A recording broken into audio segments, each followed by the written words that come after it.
So today, we're going to talk about sort of weaving, sewing, knotting, and mythology. Mainly weaving, because that's generally the thing. But I see sort of all of that as similar or the same thing. And I approach this in a way that most people probably don't think about, where most people see weaving or that stuff just relating to clothing. I see it also as you weave boats, you weave baskets, you weave housing, structures, fishing line, or the bow that you make for bow and arrows, or tying the arrow, fleshings on, like, the feathers, or sometimes tying, the spears, the stone heads on, or axe heads on, the gouges you need to, sinew or whatever to make chairs, to make tables. I mean, there's a lot, and it involves things like even doing drums, like sacred drums. They stretch leather and then they tie it with weaving. And if you ever seen some of the backs, which, by the way, we're going to do the weaving blog I have. We're going to read sort of the beginning, and then we're going to go through almost all the pictures without reading too much. And then if we have time, then we'll go back and read more mythology, just so people know. Go read the blog. It's like, I don't know, 300 pages or something. So I don't really expect to actually get to it all, or even that someone could do it in like one setting. Maybe this is a book practically, or a small book, or even maybe not a small book. It's a lot of great stuff. I learned so much by researching this. It was so fun. It was I drew 8 different pictures. It was so fun. Yeah, and you've already been posting a lot of those to X. Yeah. I've been posting it to get people to go look at the blog. Yeah, I'd like to people know when I do my art, like some person said before, I don't try to make it super artistic. Yeah, because it's just a diagram to get you interested in the idea or to understand the ideas better. I actually do not get paid for this or do it for any monetary reason. I just do it to further education. So I don't try to sell or do anything. I don't even have a Patreon where I try to get money. All my stuff is for free, because as an anarchist, I don't want money to be a limitation to learning. Since we know that learning and knowledge is power, and I want the power to be with the people, I don't want money, which is what generally the society does, puts money as a barrier to learning. And so it's like one of my colleagues over in Europe has said recently that information wants to be free. Yeah, it doesn't want to be limited, locked behind a paywall. And I care.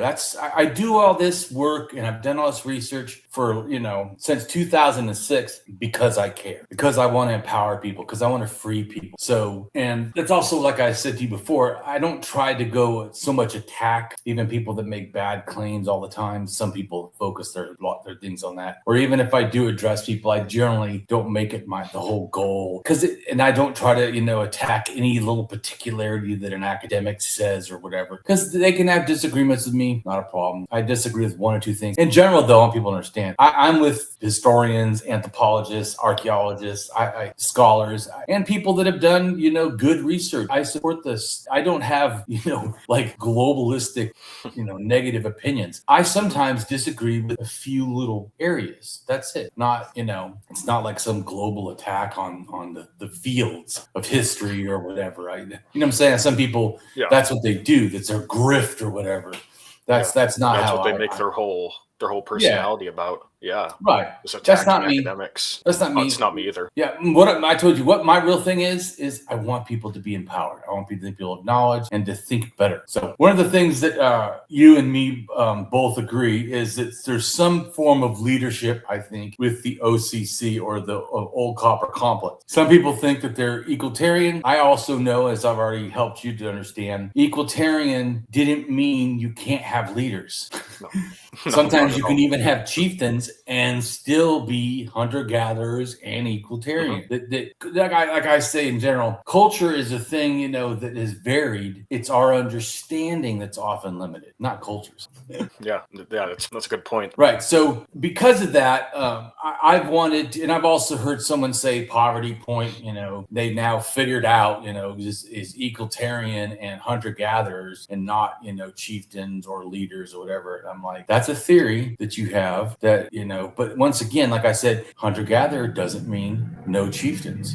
Hunter-gatherer doesn't mean no leaders, at least that's for sure. And there's more than one kind of leader that's still not totally, outside of equalitarian. Equalitarian just general means, in my thinking, and I feel like that's where people sometimes is sharing, that things are relatively shared equally. Well, yeah, okay. That doesn't mean no leaders. Sometimes leaders make sure the sharing is equal. Yeah. Somebody like a person or family group who makes sure that I'm just making a comment thing. But I know that it's often just, it's not that they don't sometimes know this. Like a lot of times academics will say hunter-gatherers, which I agree with. Hunter-gatherer is a subsistence strategy. But then I will hear them sometimes say they can't have chieftains because they're hunter-gatherers. Yeah. Or because they're hunter-gatherers, they have to be equalitarian. Yeah, but that's not true. You just mean it often is the case, or it's commonly the case. Not that it has to be. Not that it can't be something else. Because there's complex. I've noticed. Yeah, I've noticed that too. Like, they'll say that the hunting and gathering is just a subsistence strategy. Usually when talking about like pseudoscientists or other people who mischaracterize hunter-gatherers. But then when they start talking about the social structure, they always like limit it to egalitarianism or these like super small scale societies. Like it's almost as if they haven't. The exact thing that they sort of say is wrong and seem to know is not true. So it's almost as if they haven't done too much reading, like in fleshing out that thinking as much as they could, and seeing how many different ways hunter-gatherer societies can be structured. Exactly. And actually, I'm doing that now. I'm working on a blog about chieftains and also confederacies. People forget that often, but chiefly confederacies often look relatively equalitarian, because when you have a whole bunch of chiefs, no one wants to put themselves up, because it makes the other ones feel threatened or other groups feel threatened. So often they start acting relatively equalitarian, even if they don't really want to, in a sense. You have to do it to get along, right? You know what I'm saying? Yeah. Now, there are prominent chieftains where there's like a king and all these little chieftains and stuff under, but that's not the only style of massive chieftain confederacies or something, So, yeah, especially like like I told you, that in the area of the Great Lakes, it's literally the most common area for confederacies of chieftains in the whole, North America. So that, and then, like I told you, I feel like the way it seems to be expressed in the land, the way you broke up the OCC or the old copper complex into different groups doing different things, man, a confederacy would be the most likely thing in that kind of system, or I would feel it could be possible. And then that would be also maybe why later that whole area just commonly, even after, Europeans arrive, stays with a confederacy system, unlike all the rest of North America. It would be just like a logical thing. Well, maybe because they always sort of did this. Yeah, that would make sense. Or, like I had messaged you about, maybe the environment's playing a role too. Like those giant freshwater lakes, predictable resources. I'm sure. And maybe because there's several, if not, that probably would be different if there was only one lake. Oh, yeah, definitely. I think like if it was just Lake Baikal or something like that up there. Right, several relatively close, but still far enough to make separate groups. You see what I'm saying? Mm-hmm. That you can see where, but close enough where you have to kind of interact or be at war all the time. Yeah. So you can see where a confederacy would make more sense in general. And like I said, we know historically, and they started before, at least 700 years, CE or whatever. It started before any Europeans showed up, and then stayed after Europeans were there and actually fought Europeans as confederacies. So, but anyways, one of the things I think is interesting too is, as I was researching, I'm going to start in the Pacific Northwest and go across the whole North America, and then do some of South America also, to figure out what groups have chiefs or chieftains or some sort of leadership, even if they're equalitarian, even if they're hunter-gatherer. I'm not really going to look at agriculture, because we already know agriculture and chieftains are common. So I'm really caring more about who's the hunter-gatherers, what are they doing socially, politically. Yeah, that's what I'm interested in. Right, because that's I feel. So one of the things that I already found out in the doing I did North America from basically Alaska down to California along the coast mainly. I haven't gone deep inland, just basically the Washington, Oregon, California, and Canada, and in Alaska is basically I realized the whole Pacific Northwest, basically from Washington to Alaska, every one of those is a chieftain. And they all have slaves. Almost all of them do potlatch, which is a type of like powwow thing. And so they all have these similar like nobles and stuff, real common. I mean, even if it's not every single one of the exact same system, almost all of them are clans. Almost all of the clans are totemistic animals. So which is another thing, because as you go down further from the Pacific Northwest, sometimes you still have clans, but now like you go down all the way to almost Arizona or Southern California, some of the clans are not animals. Now they're like different things. So, or types of things, family structures. So it shows that for up there, which is what I think it in general, so people know, I think that's where it kind of started in Americas. And then it bled down into, North America and then all the way down to South America. And as it went, it depended on who took what where and how, the systems interacted with the local, like you said, environment. Mm-hmm. So what's interesting too is there's a lot more stuff connected to, even though some of the groups are small, but connect to the Athabascan or Nabdene languages, which go to the Pacific Northwest and the Tlingit 5,000 years ago. So I thought I already knew that there was some, because I know that the people went down, bing, bing, bing, bing, down California boats.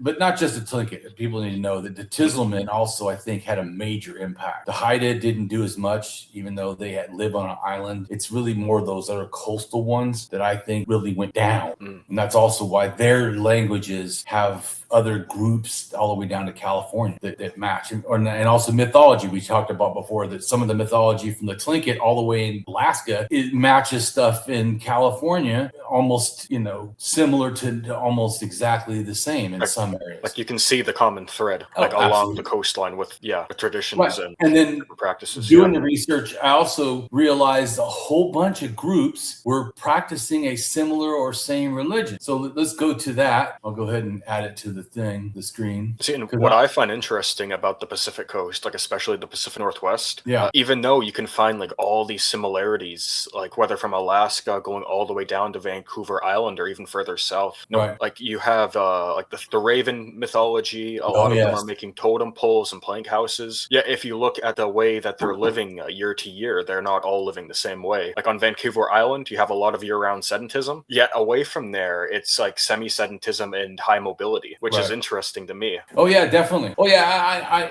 I could go deeper on each group, which we will do one in the Pacific Northwest, because I think it's really interesting to talk about some of the things. Another thing I saw too, which from the limited stuff I had read before, I had thought that only a few groups in the Pacific Northwest, like the Tlingit, had secret societies for men. But then researching, I found those all the way down to California. So once again, another thing. But speaking of the religion, so I found a whole bunch of groups in California that practice this same or similar religion. There's the core of it, and then there's all these other groups. And this goes, what shows again, like I know, often ideas, because people think, well, one DNA brings stuff, and then, it's the ideas stay with that group or something. No, sometimes they bring stuff, and then it goes to many groups of different DNA and different languages, even different cultural ways. Because every group that has this religion is not the same exact language, is not the same exact cultural ways, it's not the same exact DNA.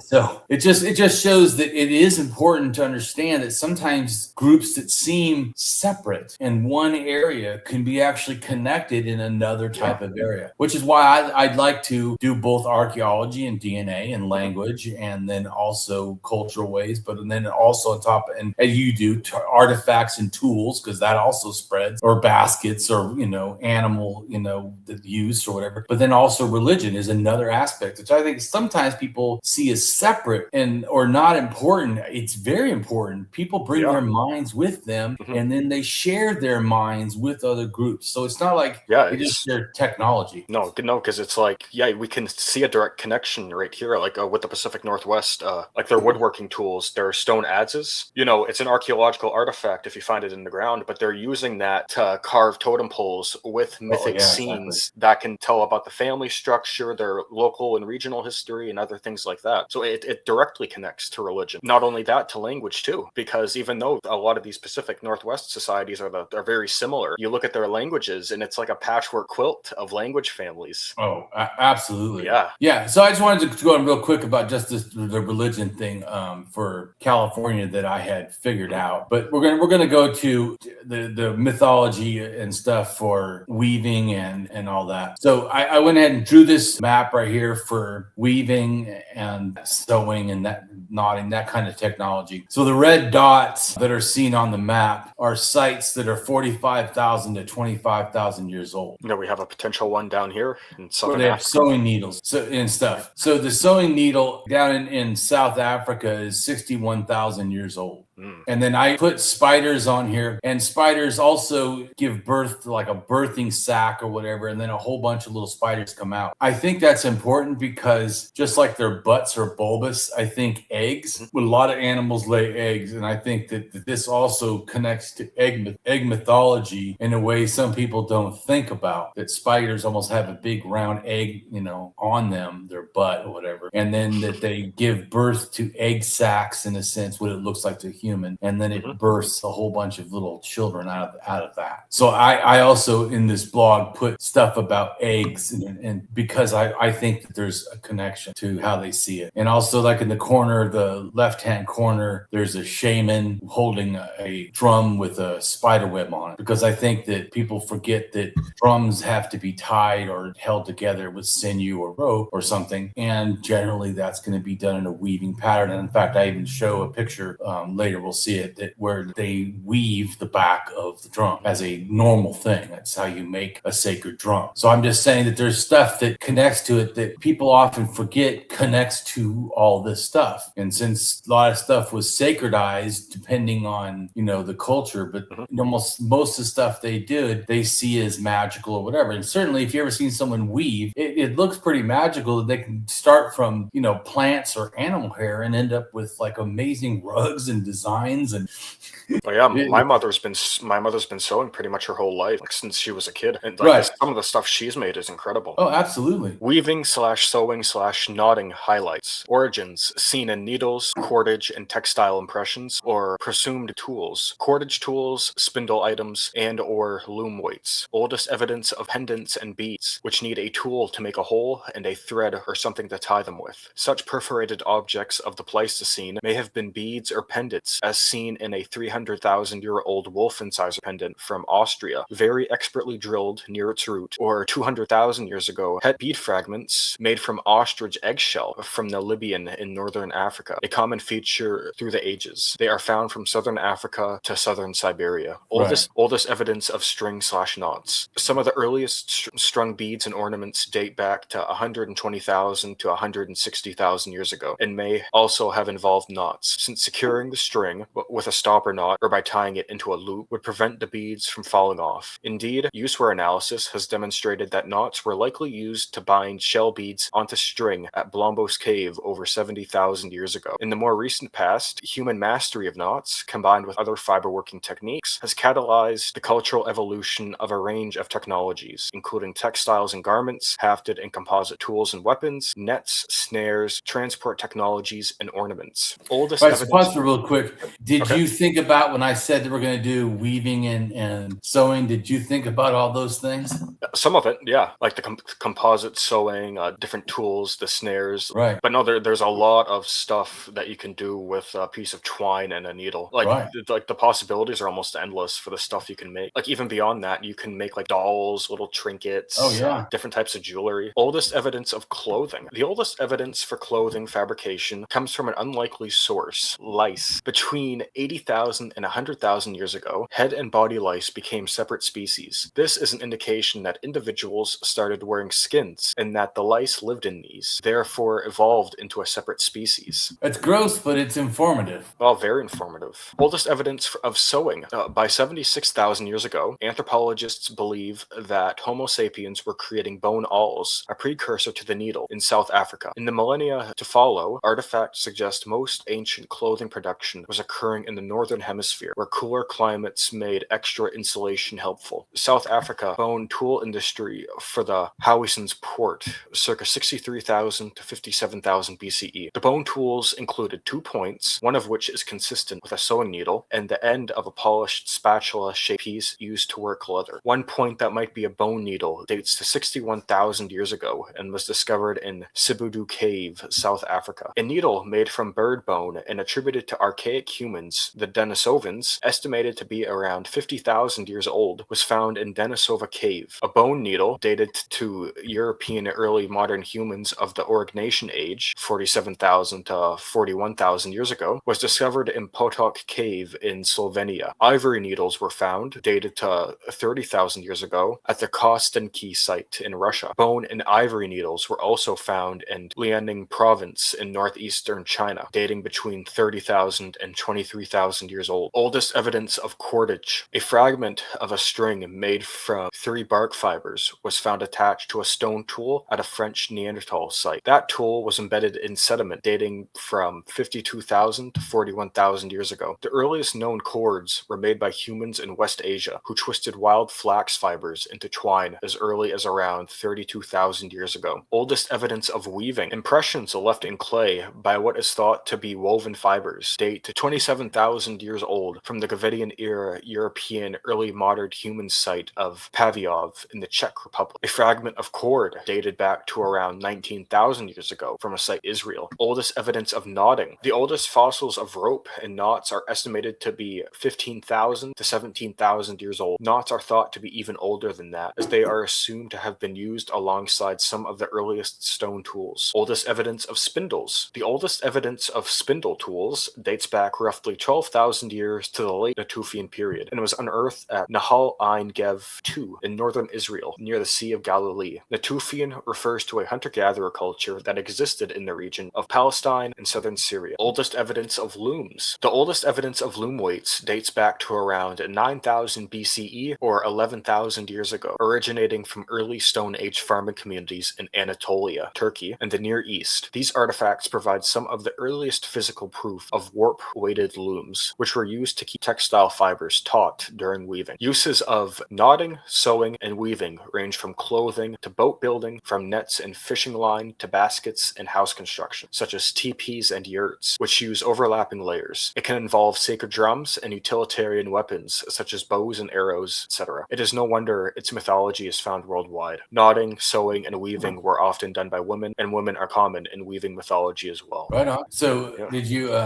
know all that stuff, or is some of that new? Some of it's definitely new, especially the specific sites where a lot of these have been found. I've only seen them in passing, whether from some of your older art or reading different articles here and there. Right on. Once you start to see it, it starts to make more sense, huh? Oh yeah, definitely. No, it helps put it into context, like just how old this technology is. Right. So we can get a better understanding. And also, I think that at least 10 to 12,000 years old is a mythology relating to weaving. I mean, it certainly can be older, but it Oh no, I can see it being that old with how long this technology's been around. Right.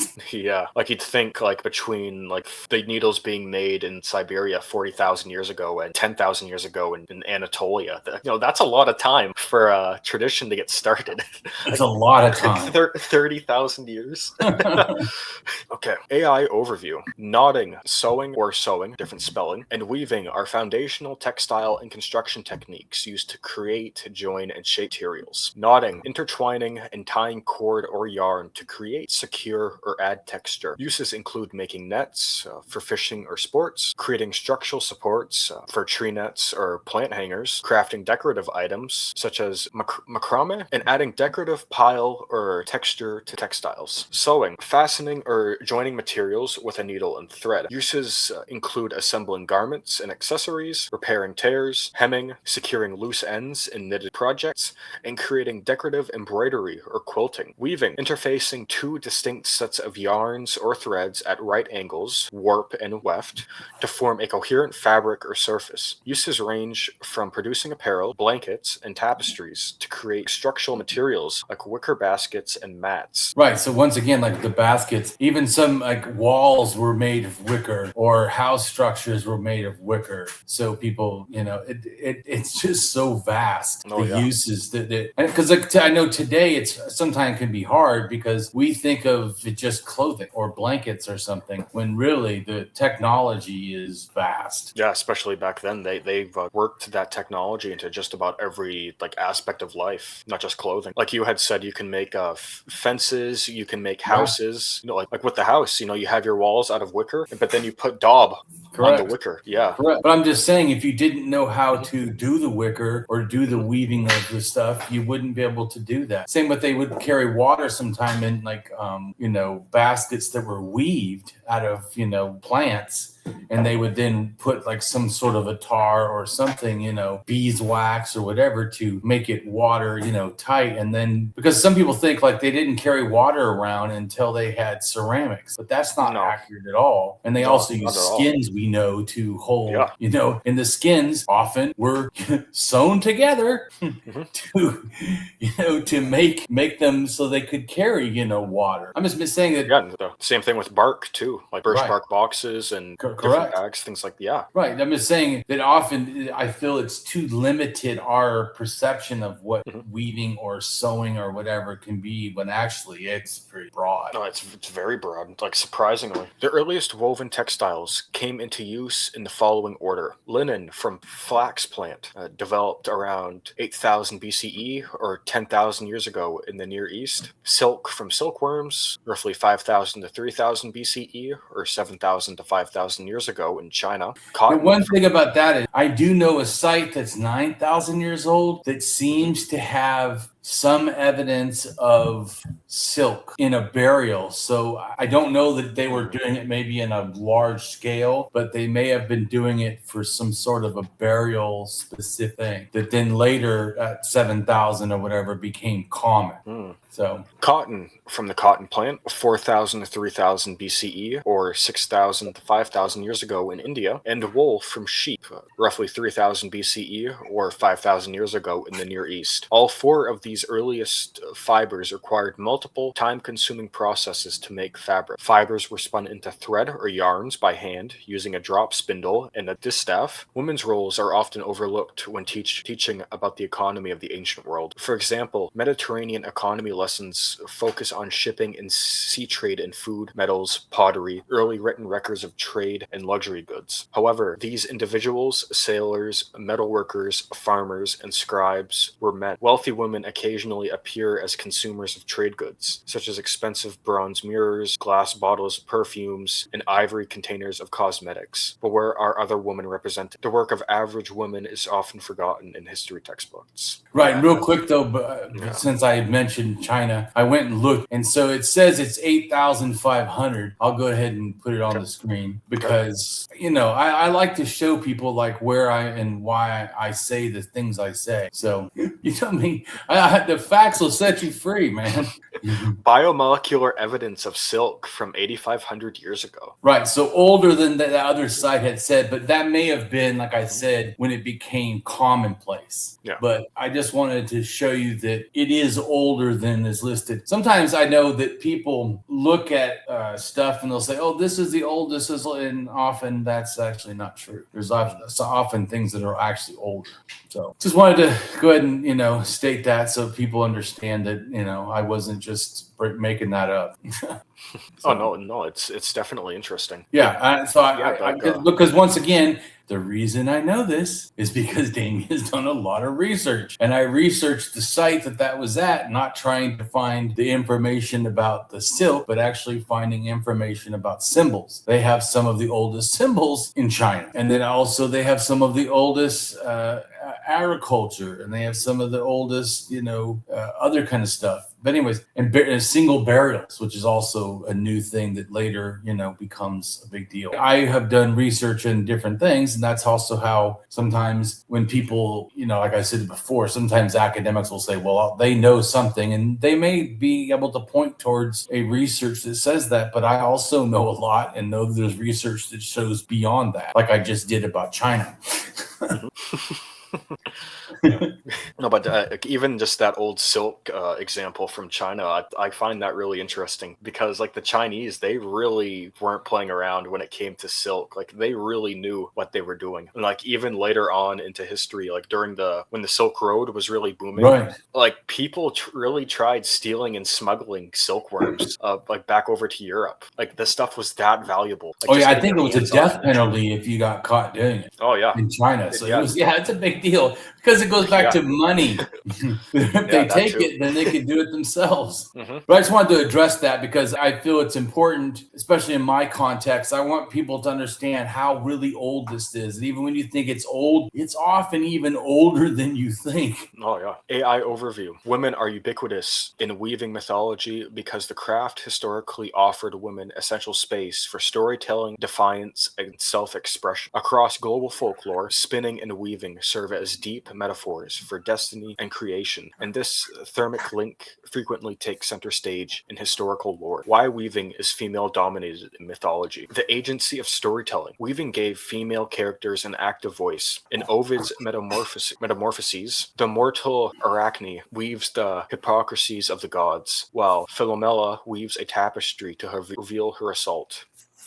Control over destiny. The concept of fate is universally tied to spinning and weaving. In Norse mythology, the Norns spin the threads of fate, while in Greek tradition, the three Moirae, fates, spin, measure, and cut the thread of life. Domestic Right. In the pauses. Norse, it's also often three also. And I've done a thing before. We're going to do a blog on it eventually about the Trinity and how it probably goes back like at least 30, almost 35 or more thousand years old, the Trinity idea. So once again, these religious concepts, when you understand the mytheme that it is, which is like just the core thing, like say the three, relating to stuff, or the weaving relating to stuff, or like that California religion, that certain way of doing dances and culture is the mytheme that then everybody sort of believes. They can believe extra stuff, but they all have a similar mytheme. Domestic pauses. The rhythmic and adaptable nature of a loom allowed women to easily resume the work in short intervals, linking the craft intimately to ancient domestic and maternal life. Cosmic connection. In indigenous traditions like the Navajo and Hopi, the universe was spun and woven into existence by the legendary Spider Woman, Sumerian weaving goddess, Utu. Etymology and symbolism. In Sumerian mythology, the primary patron of spinning, weaving, and clothing is the goddess Utu. Her name literally translates to the woven,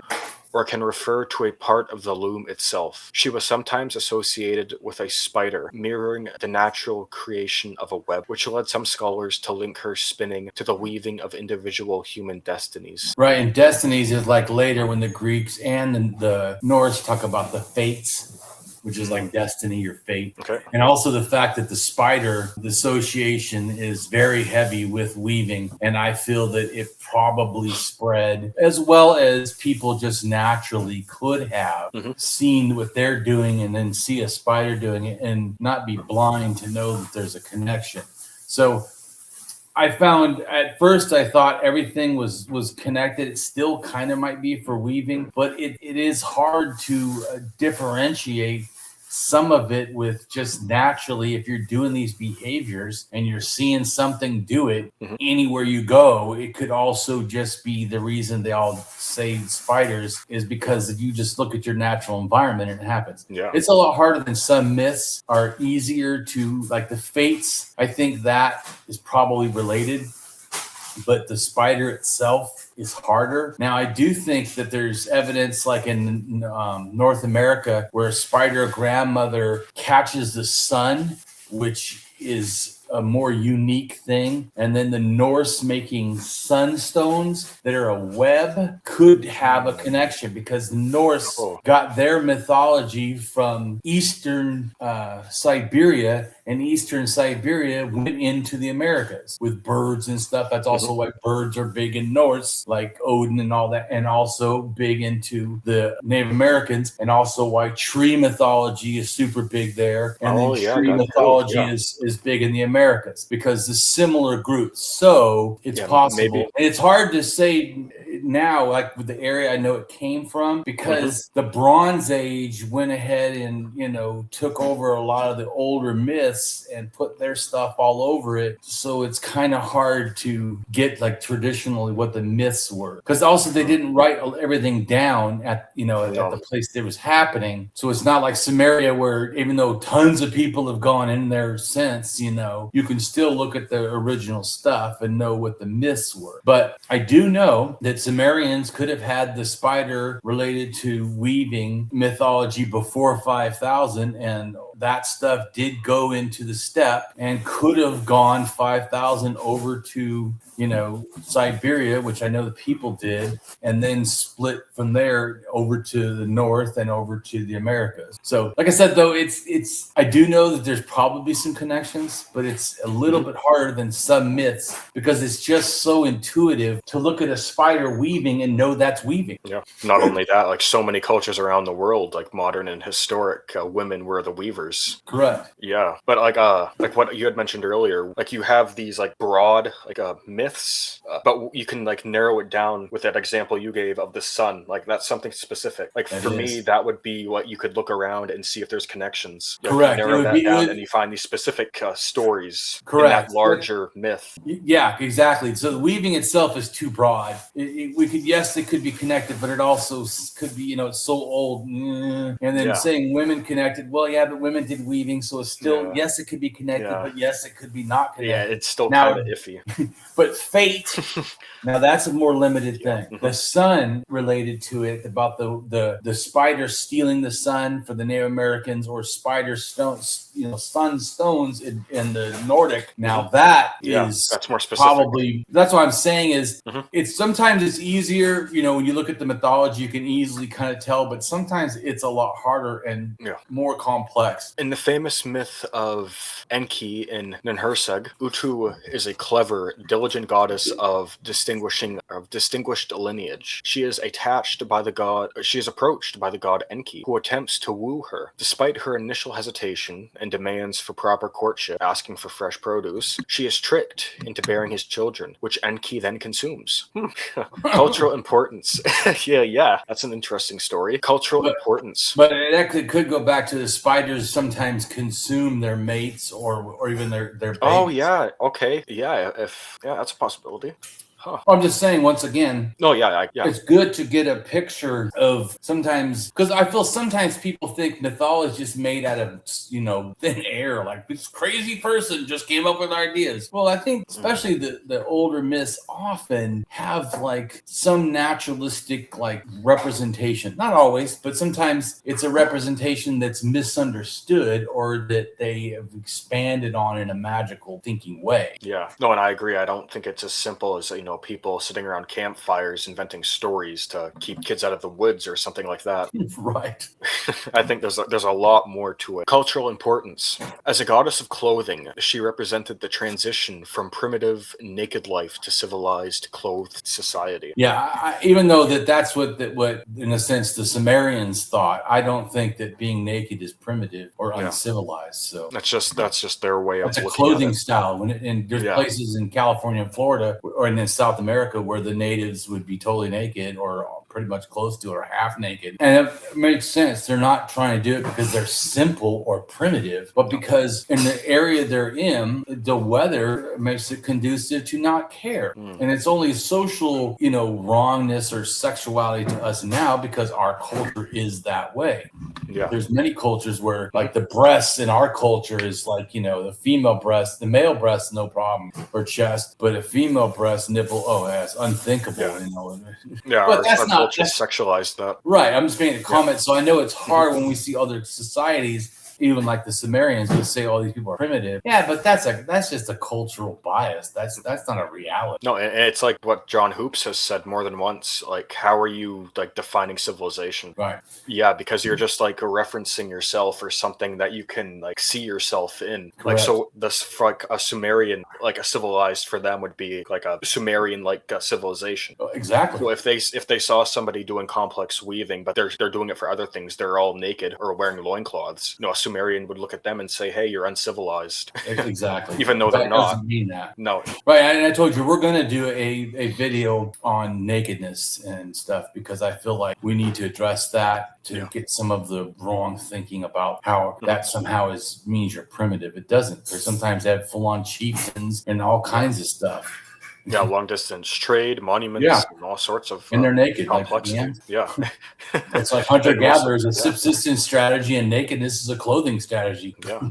Egyptian weaving goddesses, Neith and Tayet. Neith is one of the oldest and most powerful deities in the Egyptian pantheon, serving as a complex goddess of war, cosmos, and creation. Creation through weaving. As time passed, and particularly by the late periods of Egyptian history, Neith came to be viewed as the ultimate creator who wove the universe into existence on her loom. Her famous temple inscription in the city of Sais declares, I am the things that are, that will be, and that have been. The fruit I brought forth was the sun. Symbolism. Right, well, hold on a second. So there is the weaving deity in relation to the sun. Yeah. Right? And so I said that, and then there's a aspect of the Native Americans where the weaving deity catches the sun in her web, and then also the Norse area where they have sunstones that are just big spider webs on a flat stone, circular stone, which we're gonna look at pictures of those once we get done with this. We're gonna look at all the pictures. Symbolism. She is often depicted with a weaving shuttle and crossed arrows on her head. Because of her multifaceted roles as both creator and weaver. Let's pause 1 second. Do you know what a weaving shuttle is? I've heard about it, but I'm not too. So it's a weaving off the tool. Top of my head. It's on a loom. You have a loom, and then it's too far for you in a sense to stick your arm. So they take this wooden tool, or it could be bone or something, or even stone, but it's generally a tool that the string is on, and you throw it through, and it slides across all the things and goes to the other side. You get it, pull it around, throw it through, pull it around. Okay, yeah. Well, I know that not everybody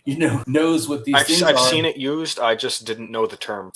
Like there's a YouTube channel, I think, like Primitive Building Techniques. Like this guy out in the woods building all sorts of different things, and he had used something like that when making I think it was like bedding or a blanket, something like that, and he used one of those. He had like his thread set up, he had his two posts at the end, this loom set up, and he had this rectangular piece that he'd throw across, bring back, throw across, bring back. That's actually a different thing. That's sometimes can be called a weaving knife or sword, where they stick this piece of wood in and pull it down. So but anyways, one of these times we can go through a video probably and talk about, because weaving really is interesting to me.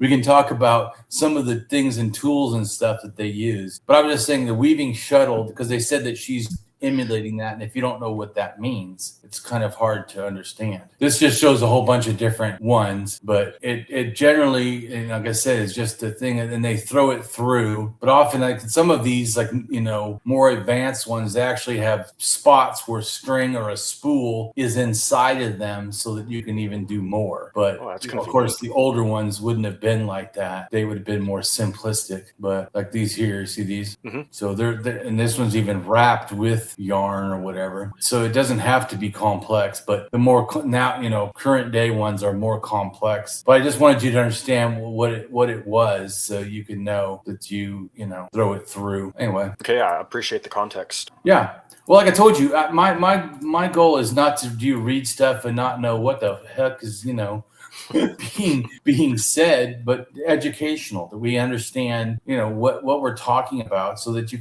can be more relative. Because of her multifaceted roles as both creator and weaver, the Greeks frequently associated her with their own weaving and wisdom goddess Athena. Number 2, Tayet.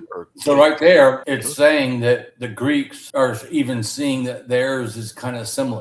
Yeah, so even like back then, they're noticing a connection between these different mythologies. Right. Now, sometimes mythologies people saw as similar that may not have been directly related, but often, especially in these kind of areas, it's certainly the stuff from Greece, the mythology. Some people just see it as Proto-Indo-European, but that's absolutely false. Proto-Indo-European is part of it. So is the Middle East, both Egypt and Mesopotamia influence. So it wasn't, and Turkish, influence were in Greek. So the whole region was like a melting pot of different religions. Yeah, big time.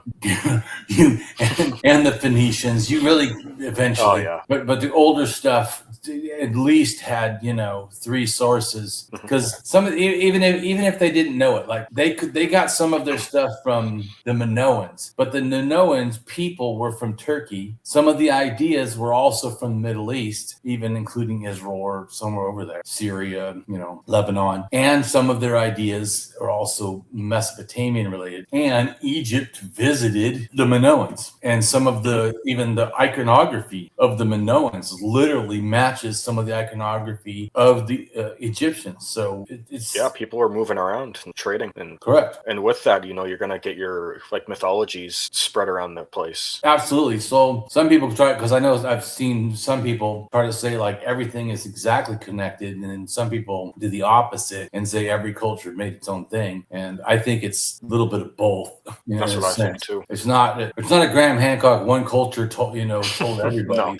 no Ice Age hyperdiffusionism here. No, but it's also not accurate that some people didn't adapt and take stuff, but it's wrong to say that no one had any outside influence either. No, it's both. No, so just like even Romans, the Romans are once again Proto-Indo-European, but they got a lot of stuff from Greece, who, like we already said, Greeks weren't just Proto-Indo-European either. And then on top of that, some of their ideas were Etruscan, which is another, non-Proto-Indo-European. So, and some of their ideas came from the people from the north who, so you can have, varied influences, and it ends up with the one mythology. And then, of course, Rome, as they traveled to different places, they also picked up other people's culture and stuff and sometimes added it or mirrored it or changed, adapted. So like I said, also that sometimes that makes trying to research mythology complex and hard, because you have to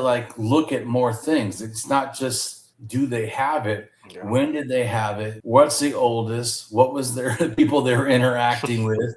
It'd be like trying to figure out pre-Roman Celtic mythology and trying to separate the Christian elements and the Roman elements from what the Celts were actually doing.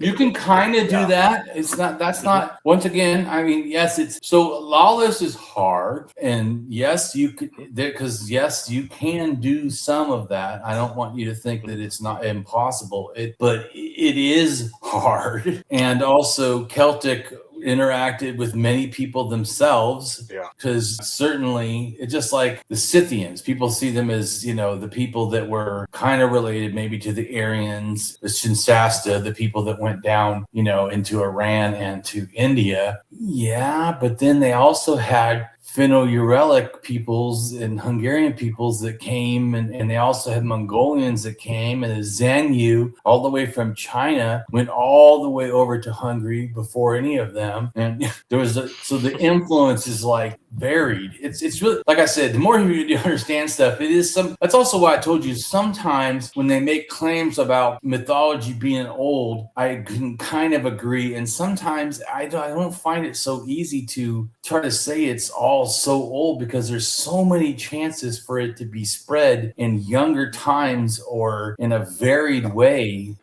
What I do know is all not true. It's all culture. Like I said, that's why also when they interact with different people, they get cultural transfusion, which involves not just technology, but also thinking. And that's why, to me, the best way for me to explain religion in a simplified way is just to say that it's a cultural product, because that is a universal truth. And this stuff moved in cultural migration, all kinds of ways, not the hyperdiffusion one way only, but all kinds of ways. And sometimes multiple things, give rise to ideas. Oh, no, it's incredibly fascinating and illuminating. Just seeing how many different ways just one story can transform. Not even just by traveling thousands of miles, just the way it can transform by crossing a river into a different tribe. Totally. That stuff is incredibly fascinating to me. Totally. Number 2, Tate. While Neith was a grand cosmic creator, Tyet was the intimate earthly patron of the weaver's craft and ritual mummification. The shroud maker, Tyet wove the specialized high-quality linen bandages used in ancient Egyptian mummification. Her weavings were seen as a magical, protective shell meant to preserve the physical body for the afterlife. And see, that's something that people would forget about mummifying being related to weaving. Yeah, making the bandages to wrap the bodies. Yeah, that's another aspect of that. And you could even say that how they wrap the bodies is not some simplistic. Oh yeah, that too. It's not simplistic.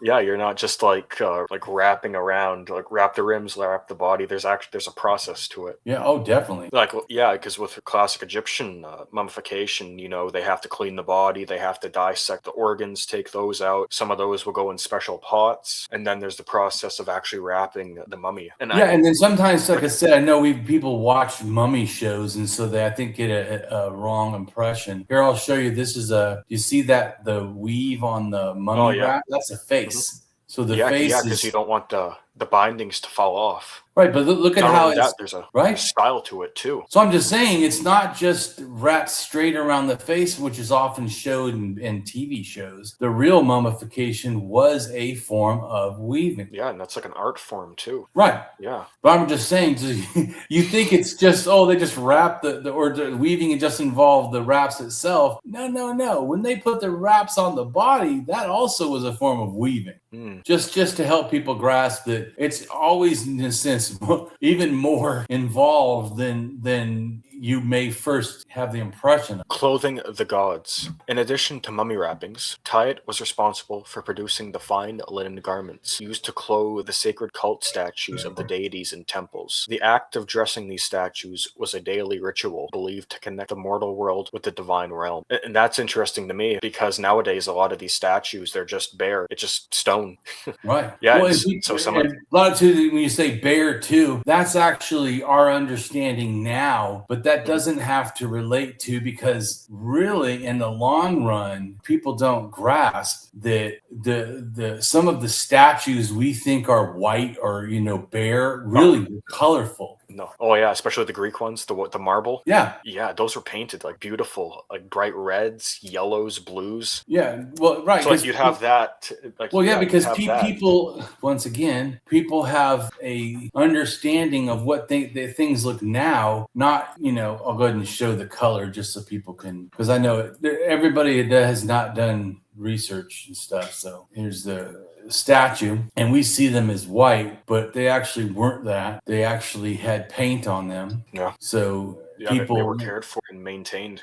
And so, I'll get out of that one. This right here shows, like you said, color. So, and even their temples, they were painted. Well, and also true. But also, when you look at the clothing in all white, you may just think, it's just one thing of like a toga or something. It's just all one color, and not get the intricate weaving patterns or decorations that were in the garments themselves. But when you see it in color, you can tell there's some artistic going on there in weaving, not just the garment itself, but the how it was presented. So, which is hard to see now. People don't know because they just assume what they see, which is colorless white, statues. That's not. Hey, they didn't like the marble. No, and that's still how a lot of people see the ancient world. It's just like this bland, dull, gray, white world. Yep. When it couldn't be further from the truth. Correct. Mythology. She is often referenced in the pyramid texts as a protective maternal figure who keeps the pharaoh's head and bones safe during the perilous journey of resurrection. Resurrection is important because our mythology video will be on resurrection or rebirth or reincarnation. Other iconic weaving goddesses. Athena, Greek.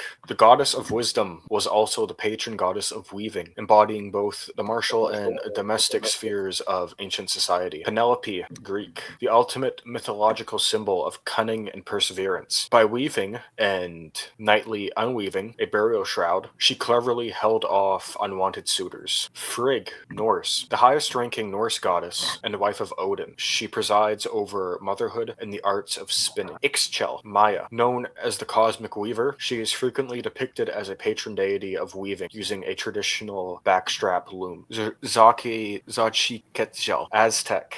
She is usually depicted in her eternal youth. She was the patroness of all female creative arts, particularly weaving, embroidery, and spinning, as well as the goddess of love, beauty, and fertility. In addition to weaving, she was the patron of artisans, lovers, and young mothers. The rhythmic movement of the loom and the spinning of thread on a spindle were symbolically linked to the creation of life and a woman's growing belly during pregnancy. So that was just a rough draft. We're going to go down to the pictures. And so this shows a spider that makes water bubbles under the water. And this also can, to me, relate to egg shapes that it uses to breathe. And the diving bell spider does this underwater and also burrows under the sand and does the same thing in the ocean. We're not going to read a bunch about it, but just to show you about what I was saying before about spiders and eggs. Their child's egg sac do it. And then also there's human births that involve an egg sac, a golden egg. Ooh. Encal births occur in just 1 in 80,000 births, born inside their amniotic sacs. Encal is a term used to describe the birth of a fetus and placenta entirely encased in an unruptured amniotic sac. Right? It's wild, right? Yeah. And then there's the mythology of eggs where they see the sun cracks out of it. And then also there's ones where 2 people come out of it and there's dragons around it or snakes around it. And snakes in a lot of mythology we already know relates to water often, or dragons can relate to water. And so these are the different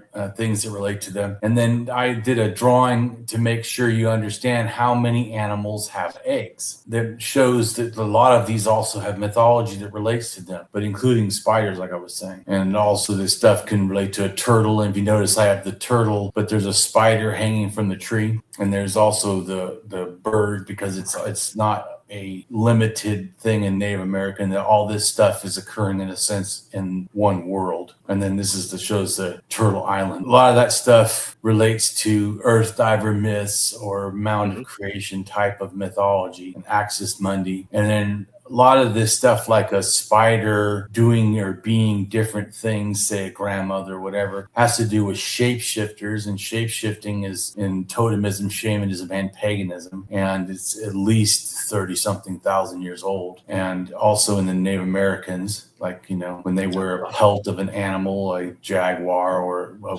wolf or a bear. So it's important to understand the shape-shifting, because then it helps you understand and grasp like how it ends up where you have the spider shapeshifter type of being and how that relates to mythology. You see, it says spider in the northern plains, this trickster figure, because see, sometimes it's a rabbit or hare, and then also, and sometimes it's a spider. The reason why that's important, like I said, if you understand the shapeshifter in general, it really doesn't matter distinctly, what it turns into. That's also why, like in the Pacific Northwest, you'll have the raven or something, but then or some other bird, and then you'll go down to California or Arizona and it's a coyote. Sometimes coyote with the raven, but then sometimes coyote all by itself with a lot of features that sound like the raven or related to a similar type of shapeshifter. Like it says here, like in Canada, a wolverine, a jay, it can be a trickster. But anyways, this right here is a Native American deity who's a male, which is less than common. It's not super common. There is some, but it's females more common. But it's a male, trickster spider spirit. Mm-hmm. And I drew this because there wasn't any art of it, so I wanted to draw something kind of cool. No, that one came out nice. Iktomi, Lakota mythology. Yeah. Spider trickster spirit. Yeah. So like I said, I'm going to go. We could read all this stuff and what it is, but I want to first just show the pictures. Then we'll go back and get to some of the mythology if we can get to it, because there's so many pictures out that help you get stuff faster that I'm trying to show you. So there's 6,000-year-old drawings of spiders and rock in the Americas, and then also there's art, which is pretty much destroyed, but there's enough of it where they can tell what it kind of is. And that is a 3,200-year-old mural of an Arachnid deity in northern Peru. But there's also stuff in Japanese spiders and mythology, which probably relates to shaman stuff. And there's also a Japanese spider woman in their folklore. And here's another one of it. Which even her little wing or arms have spiders at the ends of them. Oh yeah, that's neat. Yeah. That has to do with Africa. And if you see it down here, it says the web is also a symbol of life-giving sun. Oh. See, so once again, the sun stuff, I think, is easier to track the connection or possible connection than it is just the web itself, because that could just be paying attention. And here's another one of the spider for Africa. Then there's also stuff that relates to the spider web. See, the spider woman. And then the in a sense, the medicine wheel is sort of like relates to the spider web. So connotations aren't really that separate. If you notice, and inside the spider web, they have even a pyramid, but the turtle, and then they have corn probably, and the thunderbird, and then the snake is around the whole thing, which is probably the solar water. And this is another thing of the spider woman, and she's making, in a sense, like explaining how her stuff is sort of similar to also creating the structures and the baskets and the clothes. Then this right here is an image that relates or something. But anyways, it's probably a male deity, and it's a spider. And spider woman probably, but it's hard to know exactly what the spider was. But this is in the mound building cultures. They found different discs that were carved with these themes. So I think that's interesting. And this Mississippian site has this what they think is probably a spider on this plaque. It's hard to read, which is why I sort of took all the stuff off the outside so you can see what the symbol was. So do we have another one here from Moundville? Yeah. Moundville spider? Yep. No, it's interesting that like a lot of the Mississippi and related ones have like this symbol in the center. Yeah, and then this is the Moche culture, and they have a whole bunch of spiders on murals on it. And it shows this is a person. It's pretty big. Yeah, and what's cool is like even the paint has survived. There's fragments there. That's pretty cool. Yeah. So and then it talks about that culture, and this is the two different symbols that the Moche did for the sun and the moon, and they think they probably relate to the spider. So I thought that was interesting too. They're different, but they're in a sense sort of relating probably to a similar thing. And this is another Moche anthropomorphic spider sort of warrior deity, And then the spider symbol is found in this rock thing at the Great Lakes. Gosh, what is going on with that? Like you have the spider down there, and it's like connected to the person's stomach. Yeah. Is that like an umbilical cord or something? I think so. Yes. Like a spider web umbilical cord kind of thing. Connection. Yes. Yeah, that's almost what it looks like. Creator of life. Like, well, if the spider woman or mother gives birth to the people, could be why they're putting that association together. Oh yeah, that's an interesting way of doing that. Oh, that's cool. Right? Yeah. Like I said, there's a lot of stuff to read. You see I'm skipping a lot. But I want you to see the pictures because I can't get to all this. In the Pacific Northwest, often these were woven by bark, which I find to be absolutely amazing. Well, no, in your article, like you had said, like 300 pages book length. Like there's so much stuff just in this one blog post, Yes. And just with the Pacific Northwest, we could have an entire episode. We're going to do. I think it's so important in the Pacific Northwest, especially because I think that's where hand talk comes from. I think, which goes over all of North America. So it starts there. Hand talk. Do you mean that like the plain sign language, or something else?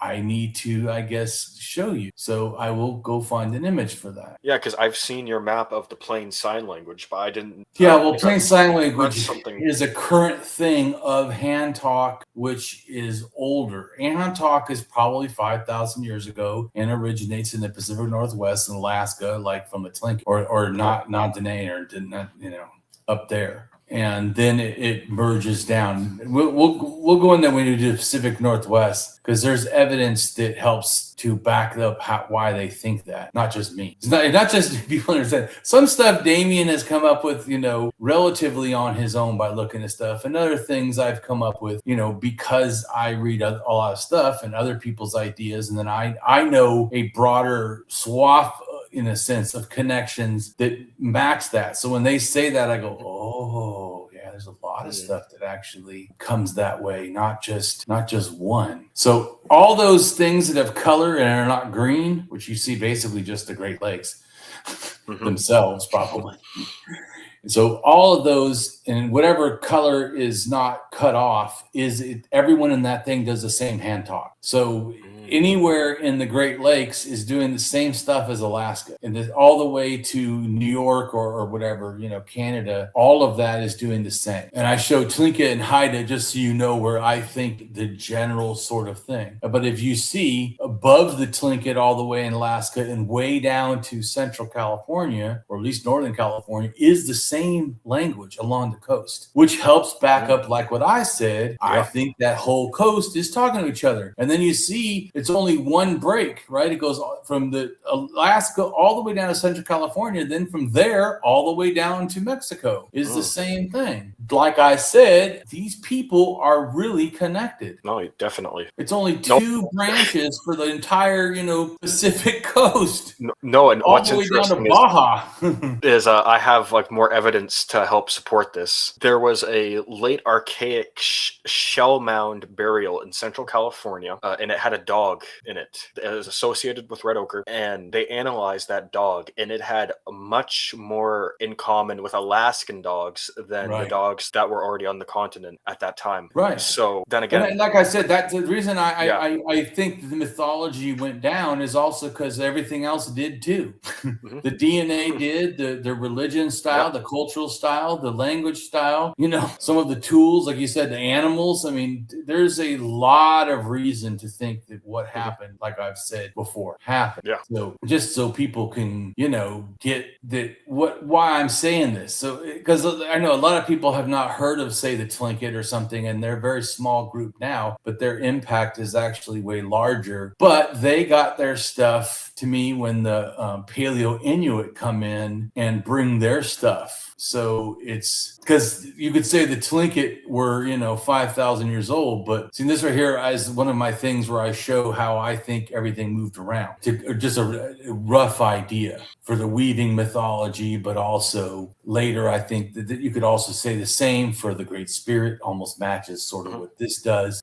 And other cultural and technological things kind of matches this as well. Yeah, and that circle you have in the Pacific Northwest with the influence coming prior to 5,000 years ago, that would line up with, not just with what you've researched, but with stuff I've been researching up there too. Like with the Ocean Bay tradition, a lot of their slate tools, like that tradition of using slate, it spreads down the coast. And like I had just mentioned, we have that dog burial in Central California. We have the shell middens that spread down the coast, and all the other mythology, like the Raven mythology, the totem poles, things like that. Correct. And then I showed the purple here, and the purple to me is the Alaic languages, which becomes Algonquin, which then also distributes its ideas a second version later down into basically the Eastern stuff with the Hopewell and the Mississippian and all that. Yeah, as you know, like I said, I don't, it's not just one reason impresses me. Like I'm not Graham Hancock where just one thing is why I think something. It's actually because I've researched it, multiple things are all seeming to do something really close to the same stuff. So I go, oh, well, maybe there's a connection to this. Because also, like I said, I think that in a sense, chieftain idea and all that starts up there and then goes out everywhere else. Yeah, that would. Which is why it's real old up there in a sense, and everywhere else is kind of younger unless they went down the coast, which got it pretty fast. And, anyways, let's go back to this part. So this is a weaving, and I drew this picture because I thought it was so cool seeing a person just take some sticks and put it on the ground, like you talked about, simplistic or what people call primitive, which I don't like that word, but loom or whatever. And man, it's just how did people even think of that?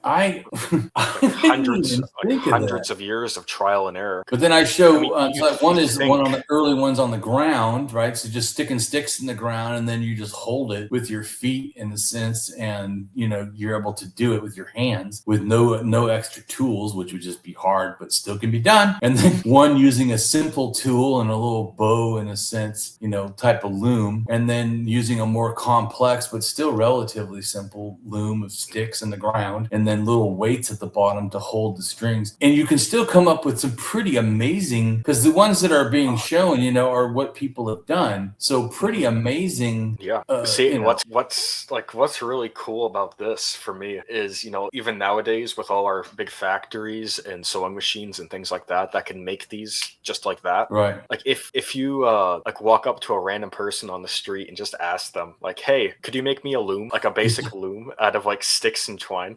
Exactly. like we look at it as like this like really simple technology, but it's actually really advanced when you think about it. Like the stuff that you can do with like just sticks and twine. Yeah, it's incredible. Yeah, it's definitely complex. The innovation, right? But it still is not Graham Hancock or advanced technology. I'm showing you technology we know that they did and have.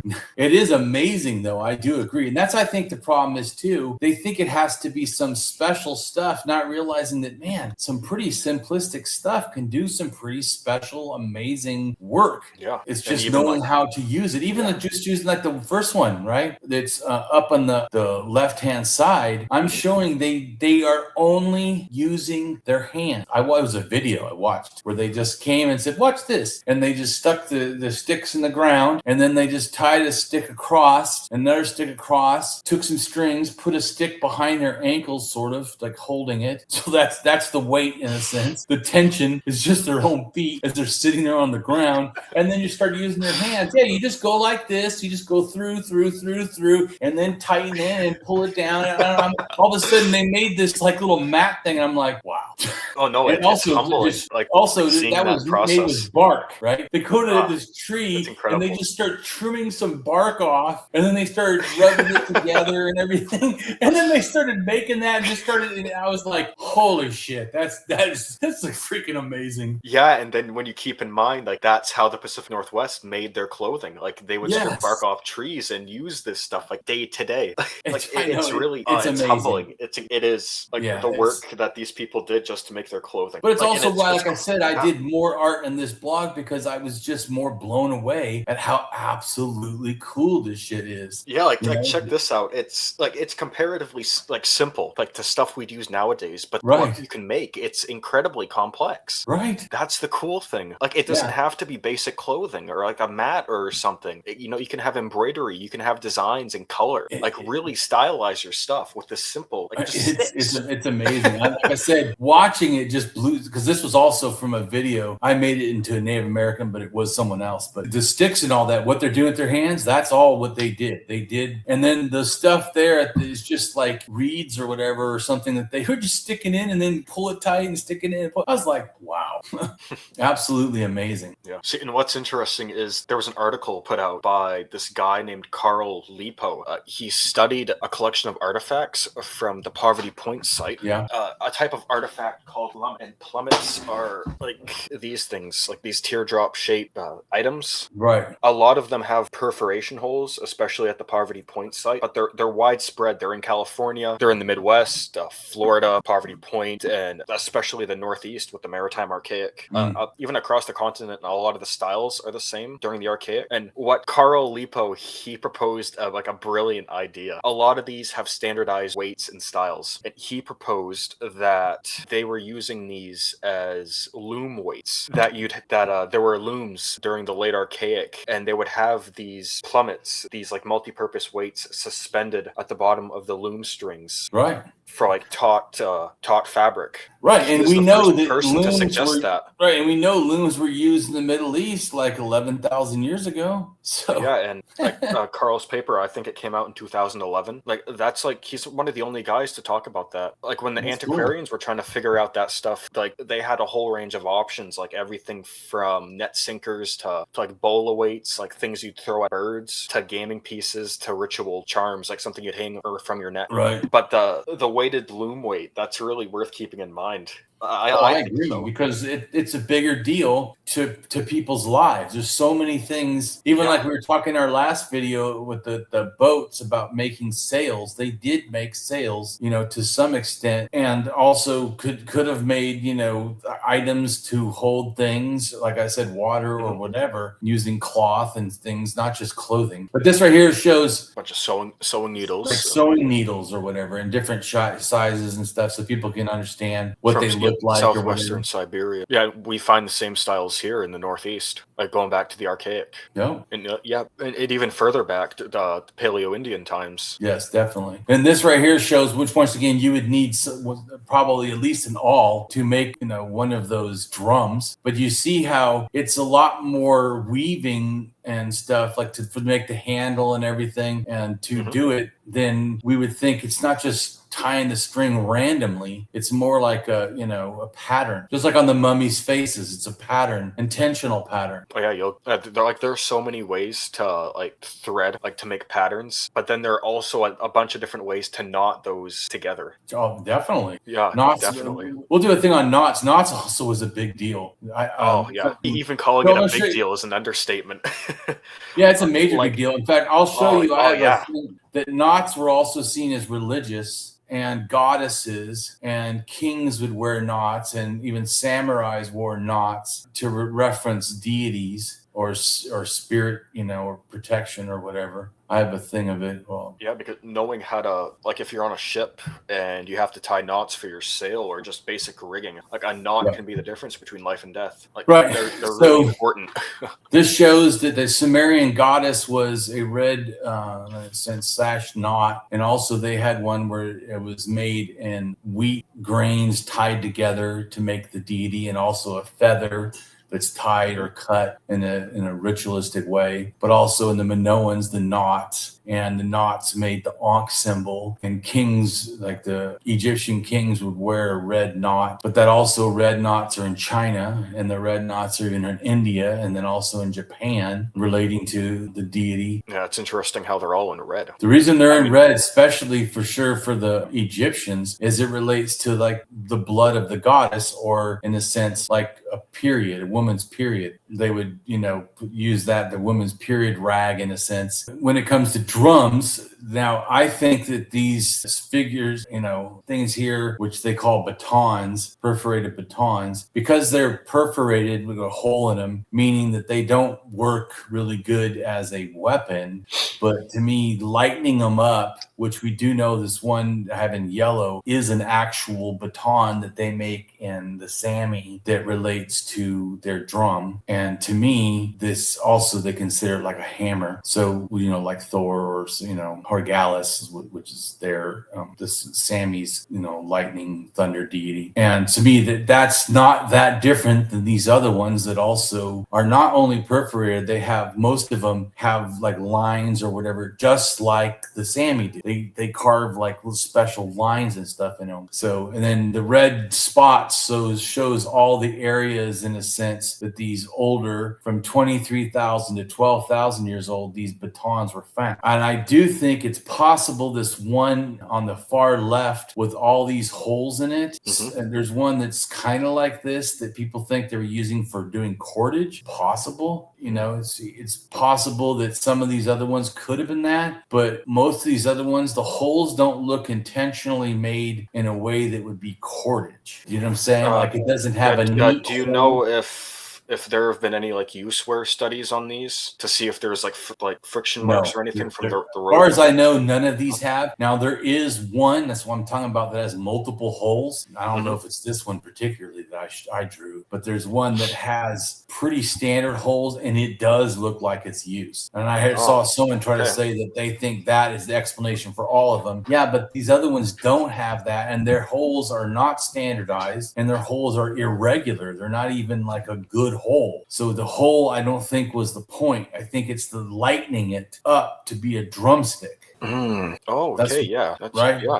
Taking out its weight, so it or maybe the hollow makes a whistling sound or something. Or maybe they tied a sash through that. For shamans, have sashes or something tied in the hole. So I don't know exactly. So just because it has a hole and it's decorated doesn't mean it had to be used for making rope. Yeah, correct. In fact, I think the decoration leads away. Like, even Even the hole itself could be decorative, or like Yeah, like you that is suggested, true. to reduce the But weight. the fact, like, look at the one that's on the far right in the red box. Look at how small the hole is. The outside carving is bigger than the little tiny hole in the center. To think that's for making cordage, I think is ridiculous. And then this the one next to it, the hole is irregular. That doesn't seem like it would be great for trying to make cordage with that weird hole. Why wouldn't you make it perfect? You could. And then the one in the middle seems the most of a perfect size hole. You know what I'm But saying? it's just But that one. It's not a series. no, Like the one but on all the far other left, ones, the yeah. holes are varied sizes and irregular. They're not like they could make them perfect. The fact that they didn't, I think, tells you something also to me. But anyways, Yeah, they it's could just be. speculation. I'm just saying that I find it to be easier to explain with drums, especially they show that one person is using that. That's rock art. That little person, I didn't invent that. That's rock art, and I show where it comes from, the same area these drumsticks come from. And then the thing where it says Sammy, and it has on the left hand side, and it has like that's a moose antler, and it shows how they cut it out of the moose antler. That's how they make their drumsticks or hammers, is carve out a large moose thing, and then you end up with that. But anyways, but I show, look at the picture of a person holding a thing with the little hammer. Could be a warrior, I guess, with a shield. But I think that it's, since their drums look at that shape, I think that it's also likely that's a drum, especially since later that is how they did their drumsticks. So it's anyways, but it's just me trying to show. But this goes back to possible use for cordage for maybe some of them, I think, but not certainly not all of them. And also drums, which we already know the backs of the drums were tied in a, because of weaving stuff. This is a Mayan goddess of weaving, and I drew, colored some pictures. These are the colors that in a sense, close to the colors and patterns they would do, which were pretty elaborate. Oh yeah, they didn't hold back when it came to color. No, not at all. Like they used like the whole color palette. Yep. No one, like even going back to the middle and late archaic in like southern Texas, northern Mexico, and like the Pecos River region, a lot of color was used back then. Everything from teals to reds to whites to combinations of all those. Exactly. And if you notice too that even though this is the spider, in a sense, weaving goddess, she also has a snake wrapped in her hair, bent in half. Yeah, I see that. Yeah. Yeah. So anyways, I'm just saying, so I'm going to keep going to the pictures because like I said, there's so many I want to get to. This is a goddess who also is involved in weaving. And the reason it looks kind of, crappy is for art is because the art was crappy. So, you don't have much to work with.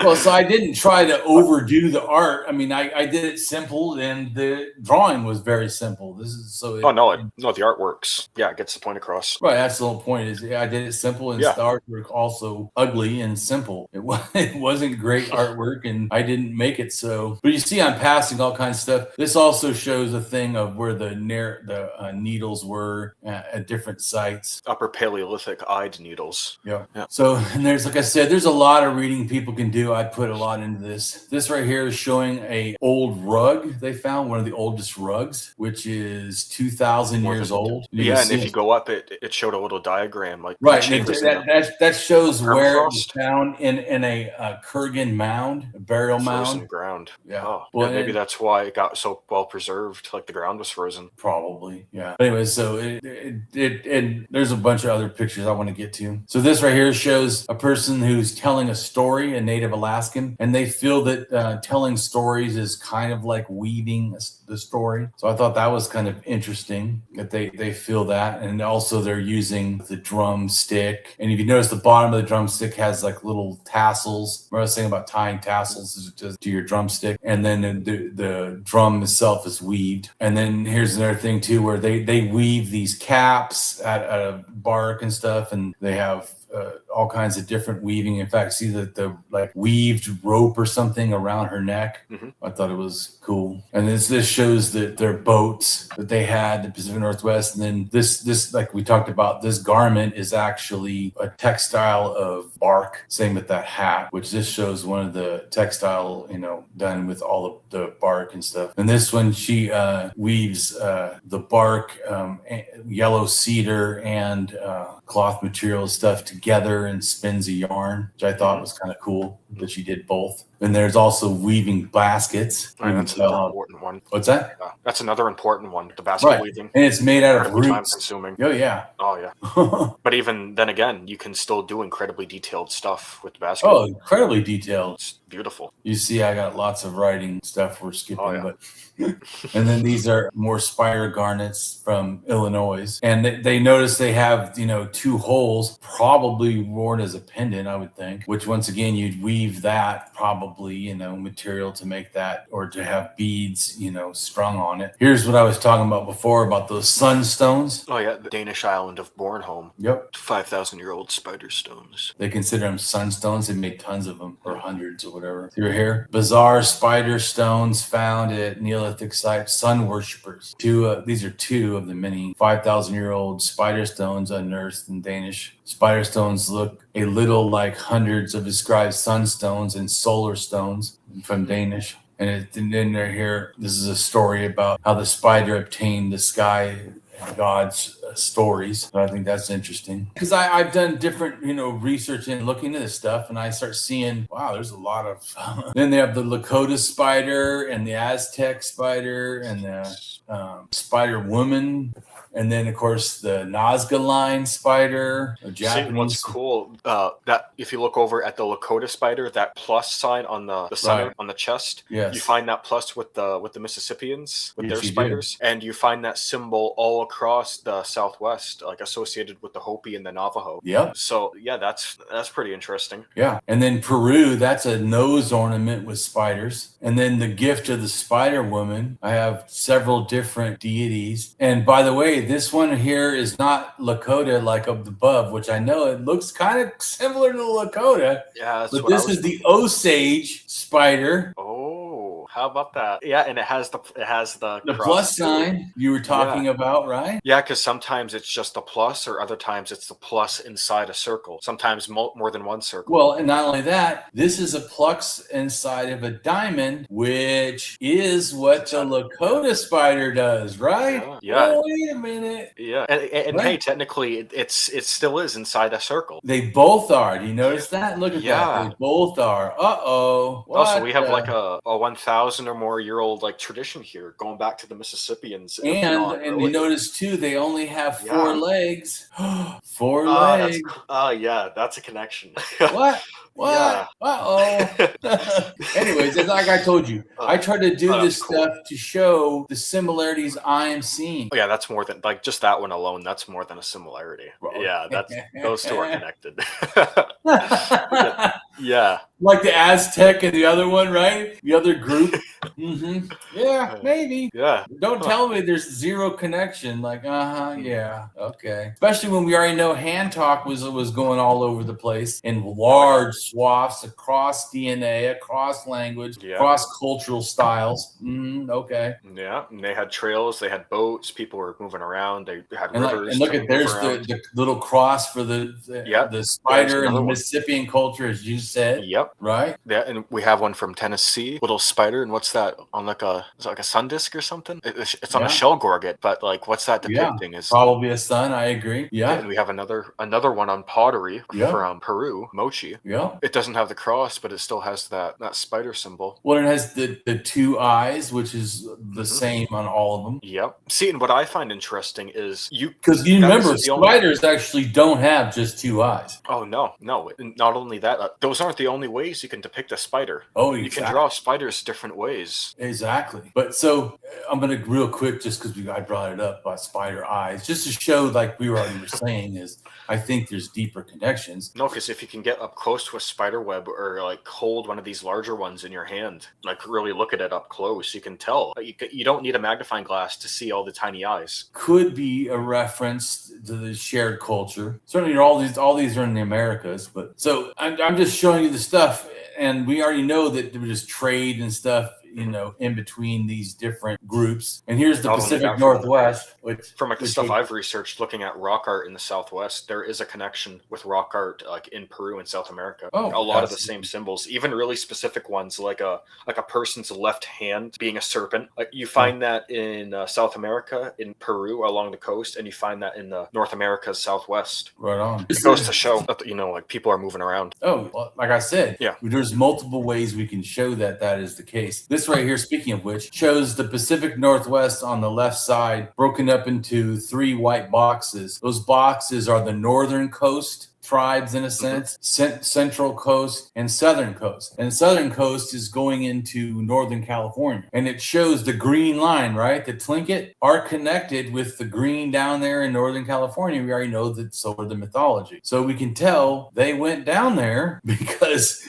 it's showing us the language is there, some of the cultural traits is there. Yeah. Just trying to show like how and why I think some of the things I think. Even later in time, like during the historic era, yes. You can think about that whole region as like one interaction sphere to help explain like some of the similarities. Oh, absolutely. Yeah, like people are trading, they're going back and forth, they're having potlatches, exchanging marriage partners, things like that. Yeah. Yes, definitely. And as I already told you about the Columbia stuff 7,000 years ago, the Proto-Lake ends up becoming the Algonquin languages, which are around the Great Lakes and stuff. Then, like where I said, you can see that similarity also tells you that at the hand talk that happened, that it went across. You can see that.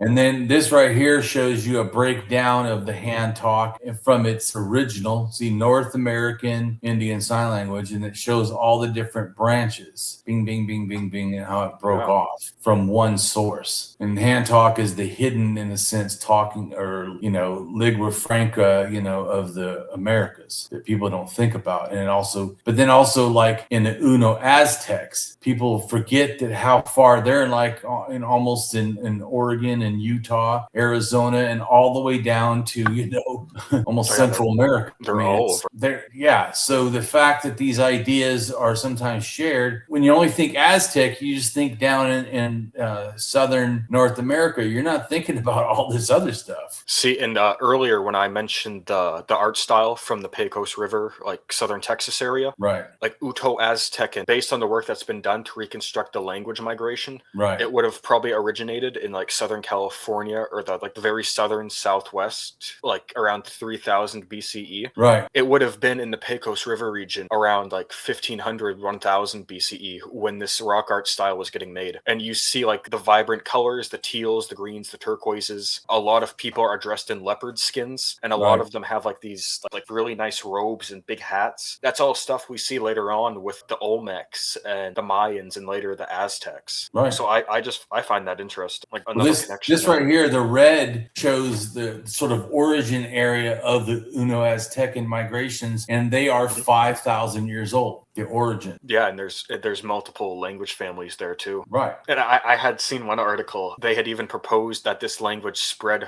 from a shell trade. So that's interesting. That's not unthinkable. And I show right here that it's around 5,000 years ago that people from Southern California area go all the way down to Peru, probably by boat, but they could have gone by land as well or stopped off along the land on the way. And there's a 5,000-year-old corn cob that's found in a pyramid in the earliest society of Peru. The Corral civilization. Yep. So it just shows once again people moving around and sharing ideas. So big time. And I show the Puebloan culture and how it went down and spread to these different areas, like you were talking about, showing that you can have a central idea and then it gets distributed. Because that's my thing, is figuring out that where this stuff comes from. See the hole in the ground where people emerged? Sipapu is a small round hole in the floor of the Kiva. Yeah. Yeah, because the Hopi, they do have that emergence story. Correct. Which like so many other cultures around the world also have too. Right. But like although I don't totally agree with that one mythologist who believes that, because he just calls it emergence from the underground. But then, as I told you before, I don't really buy all the stuff he puts with it. He goes, people from the underground, like that hole in the ground? Okay, I believe you. People from an anthill. Okay, fine, I believe you. But then he says, well, people emerging out of rocks. Well, that's above the ground. And then he goes, and people emerging from trees with a hole in the tree. And then he says, people emerging from reeds or other, plants. And I'm like, is it just anything? I don't. So you it's can't like call those it all the variants. same thing when it literally is stuff that's different. If you said that No, all the it's ones like, emerging from plants or trees is similar, okay, I can kind of see that. I have a almost harder like time. it's almost like the emergence from hidden places, like hidden inside a tree, hidden in a rock, hidden in a cave. Well, now, Like if you explained it as you just did, that's a better explanation. But to call it emergence from the underground, and then most of it's that's not from the specific. underground, no. I Yeah, agree. because like with the Hopi, it's pretty explanatory. Like they lay it out. We were underground. We climbed this reed up to the top. Like the reed broke, and now here we are in this version of the world.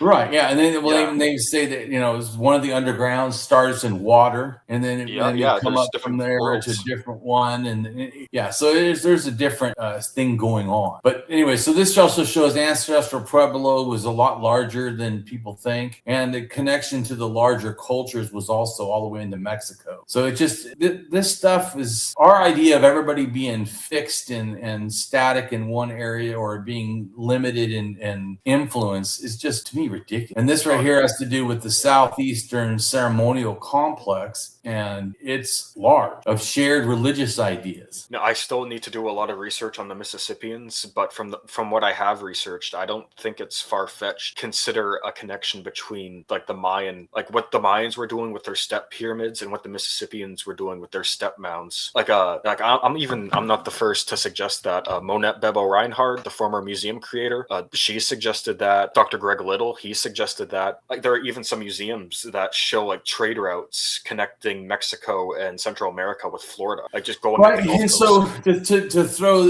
a thing into that we do know that corn was in the Mississippian, and that corn comes from Mexico. Yeah. So I do agree that there certainly is something, and also the Mississippian is different. It's a paramount chieftain where there was no such thing in the Hopewell. The Hopewell, to me, is closer to like what I said was the norm for non-outside influenced Great Lakes culture, which would have been the confederacy of cultures, where it's all sort of separate chieftains, but they all sort of are related or interrelated. That didn't mean actually they didn't go to war either, but it just means that they all have a similar, type of stuff they're doing. Yeah, and we can really see that with the Hopewell, like whether it's in Florida or way up in Ohio, like a lot of their copper items are the same. A lot of their earthwork styles are the same. Right, but this is not focusing on the Mississippi per se, but on the culture, the ceremonial complex. Yeah,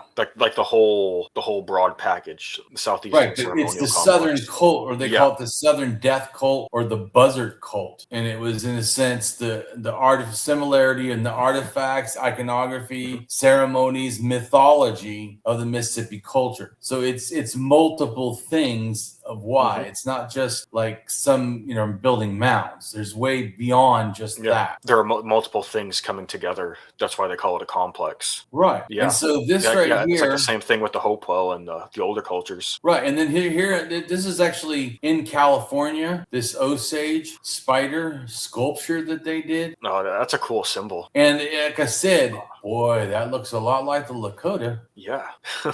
Sahopa. And they say it's the clan totem spider. Anyway, and here's a spider for the Tlingit. Then this is a ritual thing for the southern, Mississippians that I think, is showing both a bird and possibly, relating to other animals, including maybe a spider, spirit snakes and stuff. You read what it says? Native American Indian spider symbol. Native American Indians of the Mississippian culture were sun worshippers and had a highly complex warfare culture. Their symbols, such as the spider symbol, reflect the warfare culture and the religious beliefs and cosmologies of the different historic tribes who existed at the time of the first European contact. The Mississippians believed believed that the universe consisted of three parts with good and bad spiritual forces. These three worlds were linked together, and their connection was usually portrayed as a cedar tree or a stripped pole. The underworld was inhabited by spirit snakes, the upper world was inhabited by spirit birds, and the people of the earth who were ruled by these powerful spirits like the spider. Right. And there's an Aztec spider. Oh, yeah. In a bigger symbol of mythology, alongside a god of Venus. God of Venus. Showing it could be related to the sky, even though it's a spider. Then this is me showing the monuments that are in Canada and in North America. And you see that they bleed over, that there are lines are not where they are limited to. No, yeah, that red area, that's just like the main, the Hopewell interaction sphere. Yep. And then the white dots, those are medicine wheels, which you could see medicine wheels as kind of like a spider wheel or a spider web. Oh, in yeah. a sense. Mm-hmm. So you notice, of course, they also are not limited to our borders of North America and Canada, or in America and Canada. Then we were talked about before about shell mounds and how the red is showing, all the shell mounds from 6,500 to 2,000, and they're all over the coast. Widespread. So, and then the Mississippian mound cultures, and then the Hopewell mound cultures, and where the mounds are at. And we already said mounds, they found spider garnets and stuff in them. Symbology. So that's it. Yeah, there is a bunch of stuff to dig into with this blog. What? Oh, yeah. So then, that's us skipping like tons of stuff. But I mean, like here it says spider above, spider in heaven. Also known as spider of heaven, man above, creator, Cheben Ian. It's a high god or creator type. Yeah. Yo. But you notice it shows more with our Father. Yeah. Chabanthean or Hichaba Nihankan means spider above or spider in heaven in the Arapaho language. Related figures in other languages, in other tribes, Mahiu in the Cheyenne, Gitche Manitou in the Anishinaabe. And Gitche Manitou, by the way, is called the Great Spirit, or relates to that. Yeah. So it's just showing that to some things, spider is the same thing. Tabalduk in the Abenaki and Katan Tawet in the Narragansett. And see the creator and high god, great spirit, does also, or sky chief. Yeah, high god, creator, sky chief, great god, and great spirit. It says sometime referred to as spider above. So just showing you that a lot of this myths people think are all separate. When you start really reading more of the depth stuff, you start to understand, oh, wait a minute. Yeah, like there is a lot of material here. Like, tons and tons. Yeah, and like I said, I had a lot of fun. I really went and read all this with Spider Woman. Like, go ahead and read Spider Woman. Spider Woman, or Spider Grandmother, strongly feature in Hopi myths, served as a messenger and teacher for the creator and was an intercessor between deity and the people. The Spider Woman taught people how to weave, and the spider symbolized creativity and was the weaver of the fabric of life. In a creation myth, the Spider Woman, the earth goddess, and Tawa, the sun god, were the first. Tawa, the sun god, ruled the upper world, while Spider Woman controlled the magic of the underworld. There were no humans, birds, nor animals until Tawa and Spider Woman made it so. Spider Woman had twin sons, the monster twins. Pause for 1 second. Remember, I showed you a thing of twins, and also the egg has twins. This is just showing there's a lot of twins mythology also, which I have a video about as well. Yeah, so there's another connection right there. And it's interesting because I was thinking about that too. Like just how many myths just have twin figures, especially twin sons. Like, they're all over. Like surprisingly common. Very much so. Yeah, it's way. Yeah. And some people think, like I think Wikipedia just says it's related to Indo-European religions. No, it's not. It's probably more complex than that. I have a video on it. I mean, I think so. Complex than that. My blog is huge, and I talk about all the different cultures, especially Native Americans. It's a huge thing. There's the Mayans story talks about the twins. There's a bunch of stuff. Yeah. Yep. Yeah. So I think it's like I said. You should go through and read some of this stuff. Let's read the Osage myth since it looks so much like Osage mythologies, between the spider and the willow tree. The spider is an important image in Osage mythology as it is linked to patience and other virtues. The Osage tell tales that connect their cultures and find meaning in the world. One myth says an elk threw himself into the water and created the earth. One day, an Osage chief was hunting in the forest, both for subsistence and for an image to inspire and guide his people. After noticing the tracks of a giant buck, he whispered, "Grandfather dear, I ask that you reveal yourself and affirm you are the symbol of my people." As the chief had become quite excited, he hurried less than carefully through the dense woods, his eyes fixed upon the ground, until he ran smack into a giant spider web. Angrily, he swatted at the spider, who merely hopped aside and proceeded to ask what on earth he was doing, crashing through his web like that. After the chief explained that he was searching for an image for his people, the spider said, "Grandson, I can be such a thing. You may think me small and weak, but I am patient. I watch and wait, and eventually all things come to me. Learn this lesson," the spider added, "and your people will become strong indeed." The chief took heed, and thus the spider became one of the images of his people. You notice too, it says chief, right? It says as the chief Yeah, had I noticed become, that. and it says Osage chief was hunting in the forest. I'm just saying, here's another group with a chief, right? Yeah, But, so like even on the plains, they have chiefs. oh, absolutely. Yeah, like they're Oh, yeah, it widespread. says Great Plains, Ohio, Mississippi. The tribe began in the Ohio and Mississippi River valleys around 700 BC, along with other groups of its language family, then migrated west into the 17th century due to Iroquois incursions. The term Osage is a French version of the tribe's name, which can be roughly translated as calm water. The Osage people refer to themselves in their Degihan Siouan language as Wazhazi, middle waters. By the early 19th century, the Osage had become the dominant power in the region, feared by neighboring tribes. The tribe controlled the area between the Missouri and the Red Rivers, the Ozarks to the east, and the foothills of the Wichita Mountains to the south. They depended on nomadic buffalo hunting and agriculture. The 19th Right, so they're up the plains also. So Lakota and them probably were interacting. Yeah, that wouldn't surprise me. Right. I don't know. Yeah.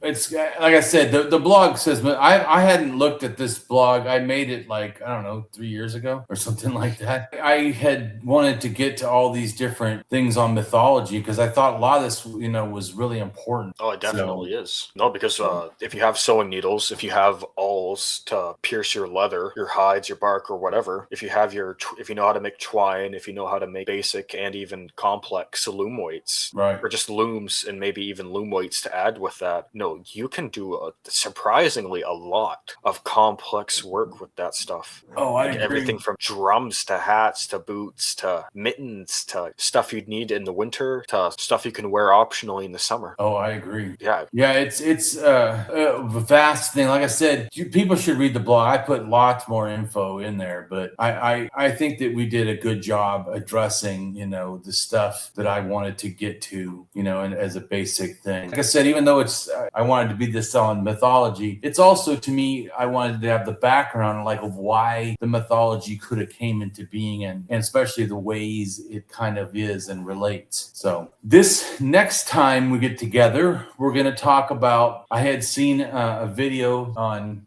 Facebook where an African American said that they had understanding of the Black Seminoles, and he made the claim that the Seminoles were never conquered and they were against slavery and there was no slavery in Florida, which is just not true. So even some of the leaders of the Seminoles, not the people themselves, did have some slaves. Mm-hmm. And they come from the Creeks and the Muskogee, who were slavers before the Europeans even arrived. Now, they then moved into chattel slavery and black slaves or African American, enslaved people after Europeans arrived. But they would also enslave Native Americans. In fact, they would raid into Florida even and get tribes and sell Europeans Native American. So, and that then those tribes ended up being a Trail of Tears, and we're going to read the blog and stuff. And on the Trail of Tears, every single tribe that was on there brought enslaved African Americans with them on the Trail of Tears as slaves, except the Seminoles, who theirs were listed as freemen, but they were still there, African Americans. But when they get to Indian country, they basically lost rights or had to fight for rights. So we're going to talk about all that. I'm not focusing on it for my chieftain thing, but I could have. Everybody in Pacific Northwest, all of the tribes up there pretty much slave. Most of it. That's the way common. Yeah. Before Europeans ever arrived, they were already raiding, enslaving stuff. One of the things that some people try to say is, oh, well, Native Americans treated people different than the chattel slave. Well, I don't know about you, but slavery is slavery. If you don't have rights, stuff. But I don't really like when people, as an anarchist, I really hate when people like go, well, yeah, they were better treated slaves. Why? Just because they're Native Americans? Slavery is slavery. Yeah, but we do know that Native Americans also literally tortured some slaves, sometimes sacrificed and killed them, or they say stuff like, oh, well, they don't mainly did it to people that they conquered. Yeah, you could say the same about the Spanish. They went into Florida, they conquered those people and enslaved them. Don't you think that's heinous? I do. I mean, not saying that the Spanish didn't do absolute horrors to those people is also yes, but I'm just saying you can certainly say that people that were Native Americans were also doing heinous things to their own people. I'm not justifying it. I'm not justifying it at all. I'm not saying it's equal, or I'm just saying this is bad. You can see two things bad at the same time. That's bad and this is bad. Yeah, they're both bad. It's just no, it is. But a lot of people overlook that because they have like this modern romanticized view of Native Americans. Right, which I don't do. I think that people should be respected. I think that their culture should be, not looked at as primitive. But I also think we should be in reality. And when they did things that were not good, then we should say these things were not good. It's not good when the Spanish enslaved people, and it wasn't right for the Native Americans to do it either. Or to justify it and say, well, the Native Americans wouldn't be slaving people to give to the Europeans if Europeans didn't want them. How is that a justification for any kind of goodness? Yeah, okay. I agree. The Europeans were terrible, and it's not good for you guys to be enslaving people to give to them either, right? Because they're terrible. Yeah.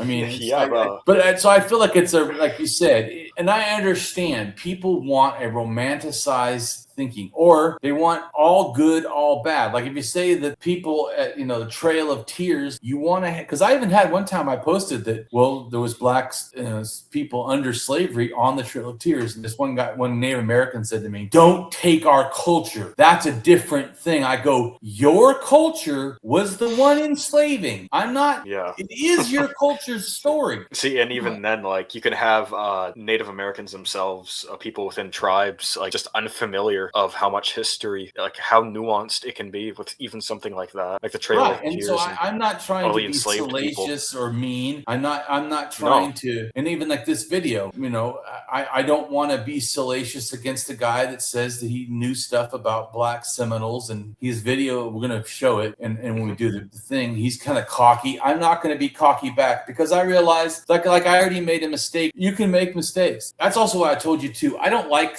I guess it depends on people's attitude. People like Graham Hancock, that has been shown for 30 years he's wrong. People have given him the benefit of the doubt for years. At some point, you're just a liar. It's intentional. A person who literally willfully does not want to learn when given every freaking chance to learn. Do you know that he thinks like the way to make money is to keep grift? You know what would be an interesting grift? Someone like him seeing the light, realizing he's wrong, following the truth, and then helping other people follow the truth. Wouldn't that be amazing? That would be amazing. Oh yeah, it would be. Right? And instead, what I see on X or social media are just all these new accounts with pictures of pyramids or eyes saying like, hey, they're hiding the truth from you. We don't know how to build a pyramid. And their posts will get like hundreds and thousands of likes. It's like, come on now. We've been doing this grift for like over 100 years, going back to Ignatius Donnelly. Like, come on.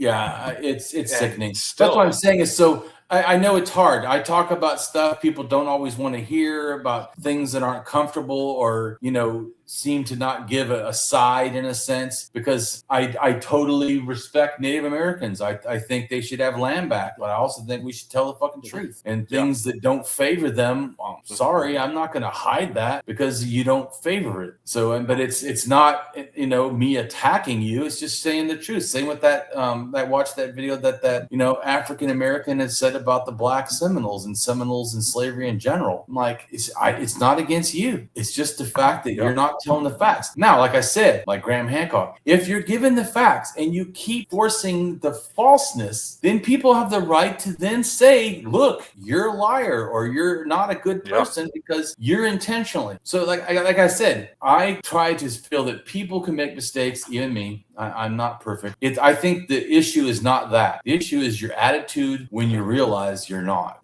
or when you're shown.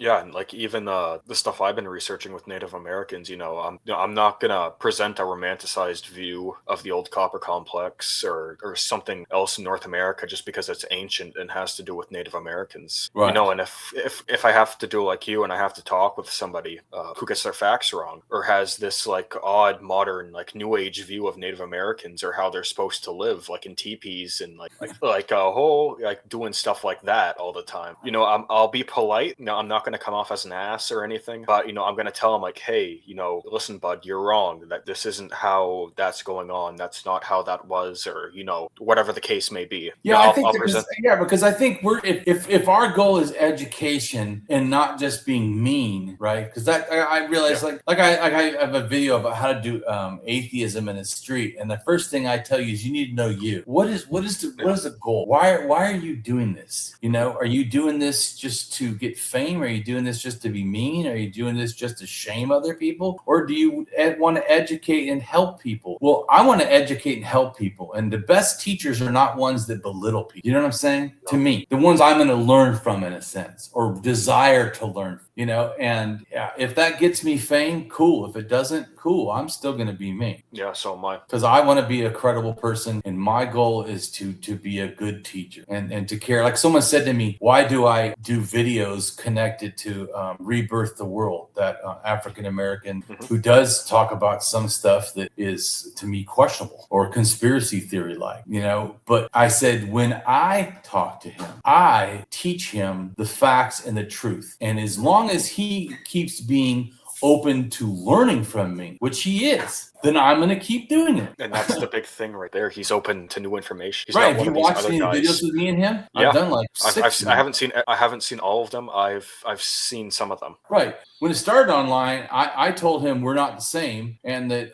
he went to, you know, the Graham Hancock stuff, and I said, I'm done. I'm not talking to you. And then he goes, oh, I'm against them. I point out when they're wrong and stuff. And he showed me how he critiqued Jimmy Corsetti, and he had critiqued some of the stuff that Zachariah Sitchin had said, and some of the stuff that Graham Hancock said. And I said, oh, well, then maybe we're a little bit closer than I thought. I said, as long as you're willing to do the truth. And he said things about Black Olmecs, and I told him that's wrong. I know the DNA. And he had said, oh, well, eDNA, you know, they're hiding it. And I said, they're not. eDNA shows up at 10,000 and at 5,000 in Europe. They show that. Why would they care if it went to the Americas? Would they feel those people are less than them? Non-white people got eDNA? How does that hurt them? I go, why would there be a conspiracy to somehow not show it in the Americas, but allow it to be shown in Europe? Yeah. Really? And eDNA is Einstein, one of the most brilliant people in the world. They're going to allow that in the conspiracy you want to have against somehow not putting it in the Americas. I go, the reason it's not in the Americas is because it didn't go to the Americas. That is the truth. And he stopped, you know, arguing with me, and he started trying to learn from me. And he said, I appreciate learning from you. That is why I talked to him. Yeah, that's a respectable attitude for him to have, like being open, like just not shutting you down or just leaving the conversation and blocking you, like so many of these guys and people do. Exactly. So that's like why it's like a pattern for a lot of them. Right. So that's why I feel that it's an important thing. Even like the last video I did where I talk about how to research Africa, I did with him. I had to do 2 videos because I posted one, realized that halfway through at 1 hour and 4, it turns black screen for I don't know what the hell. So I uploaded it again, had to remake it again, and then upload it again. But I think it's a good one because I explain how I do research and how to start coming up with this thinking and how to follow DNA. And, I think it's important. And like I said, as long as he's willing to understand that and work with me, I don't mind working with him. I see him as someone who's trying to understand and he's willing to be open to the truth. Isn't that what we want? That's exactly what we want. I'm like, what do you mean? Why do I work with him? And like for me, that's like because I'm an avocational and I try to interact with a lot of different people. Like that really means a lot to me that he's open-minded, that he's not like slamming the door in your face at your first disagreement. Much because he's interacting with that crowd, with like the lost civilization pseudoscience crowd. Yes, I know. I feel it's and he has 20,000 followers. He wants to put me all over his followers, where I teach them truth and I teach them how to do real research and investigate myths on their own. Why would I not want to be doing that? Well, yeah, isn't that what's because it's interesting because like what so many of these people do is they'll talk like with your attitude, like, hey guys, we need to really buckle down and get all this stuff plotted out, these maps, these territories, whatever it is, to figure all this stuff out, what happened in the Ice Age, but they don't do that. It seems like they never do that. It's just the same repeat arguments over and over and over for like the past 3-4 decades. Right. And in fact, even though an atheist is the one who said, why am I, talking to him? I had an archaeologist who said, I'm happy to see you on that show. Yeah, because he knows the kind of stuff that I do and how I present it in a way that teaches them real shit and how to think better. And so, anyways, I don't really care what people think. I already told you before. I'm an anarchist first. Atheist is something that I figured out. Anarchist is how I want to be. I want to treat everyone equal. So people that are open, I've had to argue with people that have ideas that are atheists. There's atheists that think gods were invented because of fear of lightning. And I'm like, yeah, that doesn't work since lightning gods are younger than sun gods. So how could that start gods or religion when it's literally the younger stuff? So I mean, I just... So it doesn't, I think it's important is how we are and what we do. So that's my goal. And that's what, just so people know, that's what we're going to do next time. And then after that, we'll go to the mythology. So go ahead and tell people where they can find you, and then we'll go ahead and close it. Okay, you can find me on X at Copper Violet. It's like a profile picture of an almond with like some type of mask. You can find me on academia.edu, black background, orange colored geometric shapes with blue squiggly lines. You can find me on academia.edu. I go by Dylan Violet. You can find me on Reddit at Copper Violet. You can find me on Facebook at Dylan Violet. That's my personal account. If you just want to message me casually, or you have questions about an episode or the research I'm doing with the old copper complex, you can send it there. Or you can, if you want to email me professionally, you can find me at copperviolet@gmail.com. Right on. And as always, I'll put this video in the main blog I have for you, and then either in the comments or in the information itself, I'll put the video about you, so people can always find all the stuff you've done with it. So I really appreciate you talking about this. I found it was a fun subject to research. I hope people go and read more what's in the blog. Some awesome stuff. And in general, though, I think learning is real important because it allows you to get a broader perspective. Oh, it does. Absolutely. Like, without question. So, all right, everybody, take care. Okay, see you later.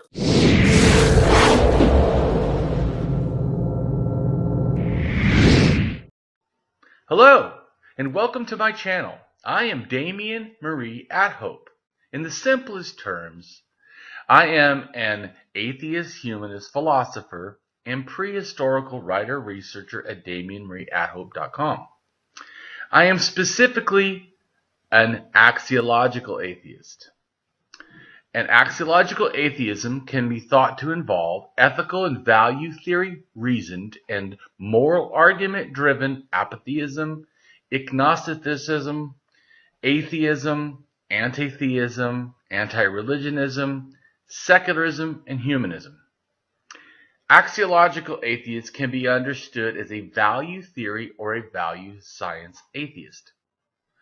As an axiological atheism's ethically reasoned and constructive pro-humanity, I am an axiological thinker, value theorist.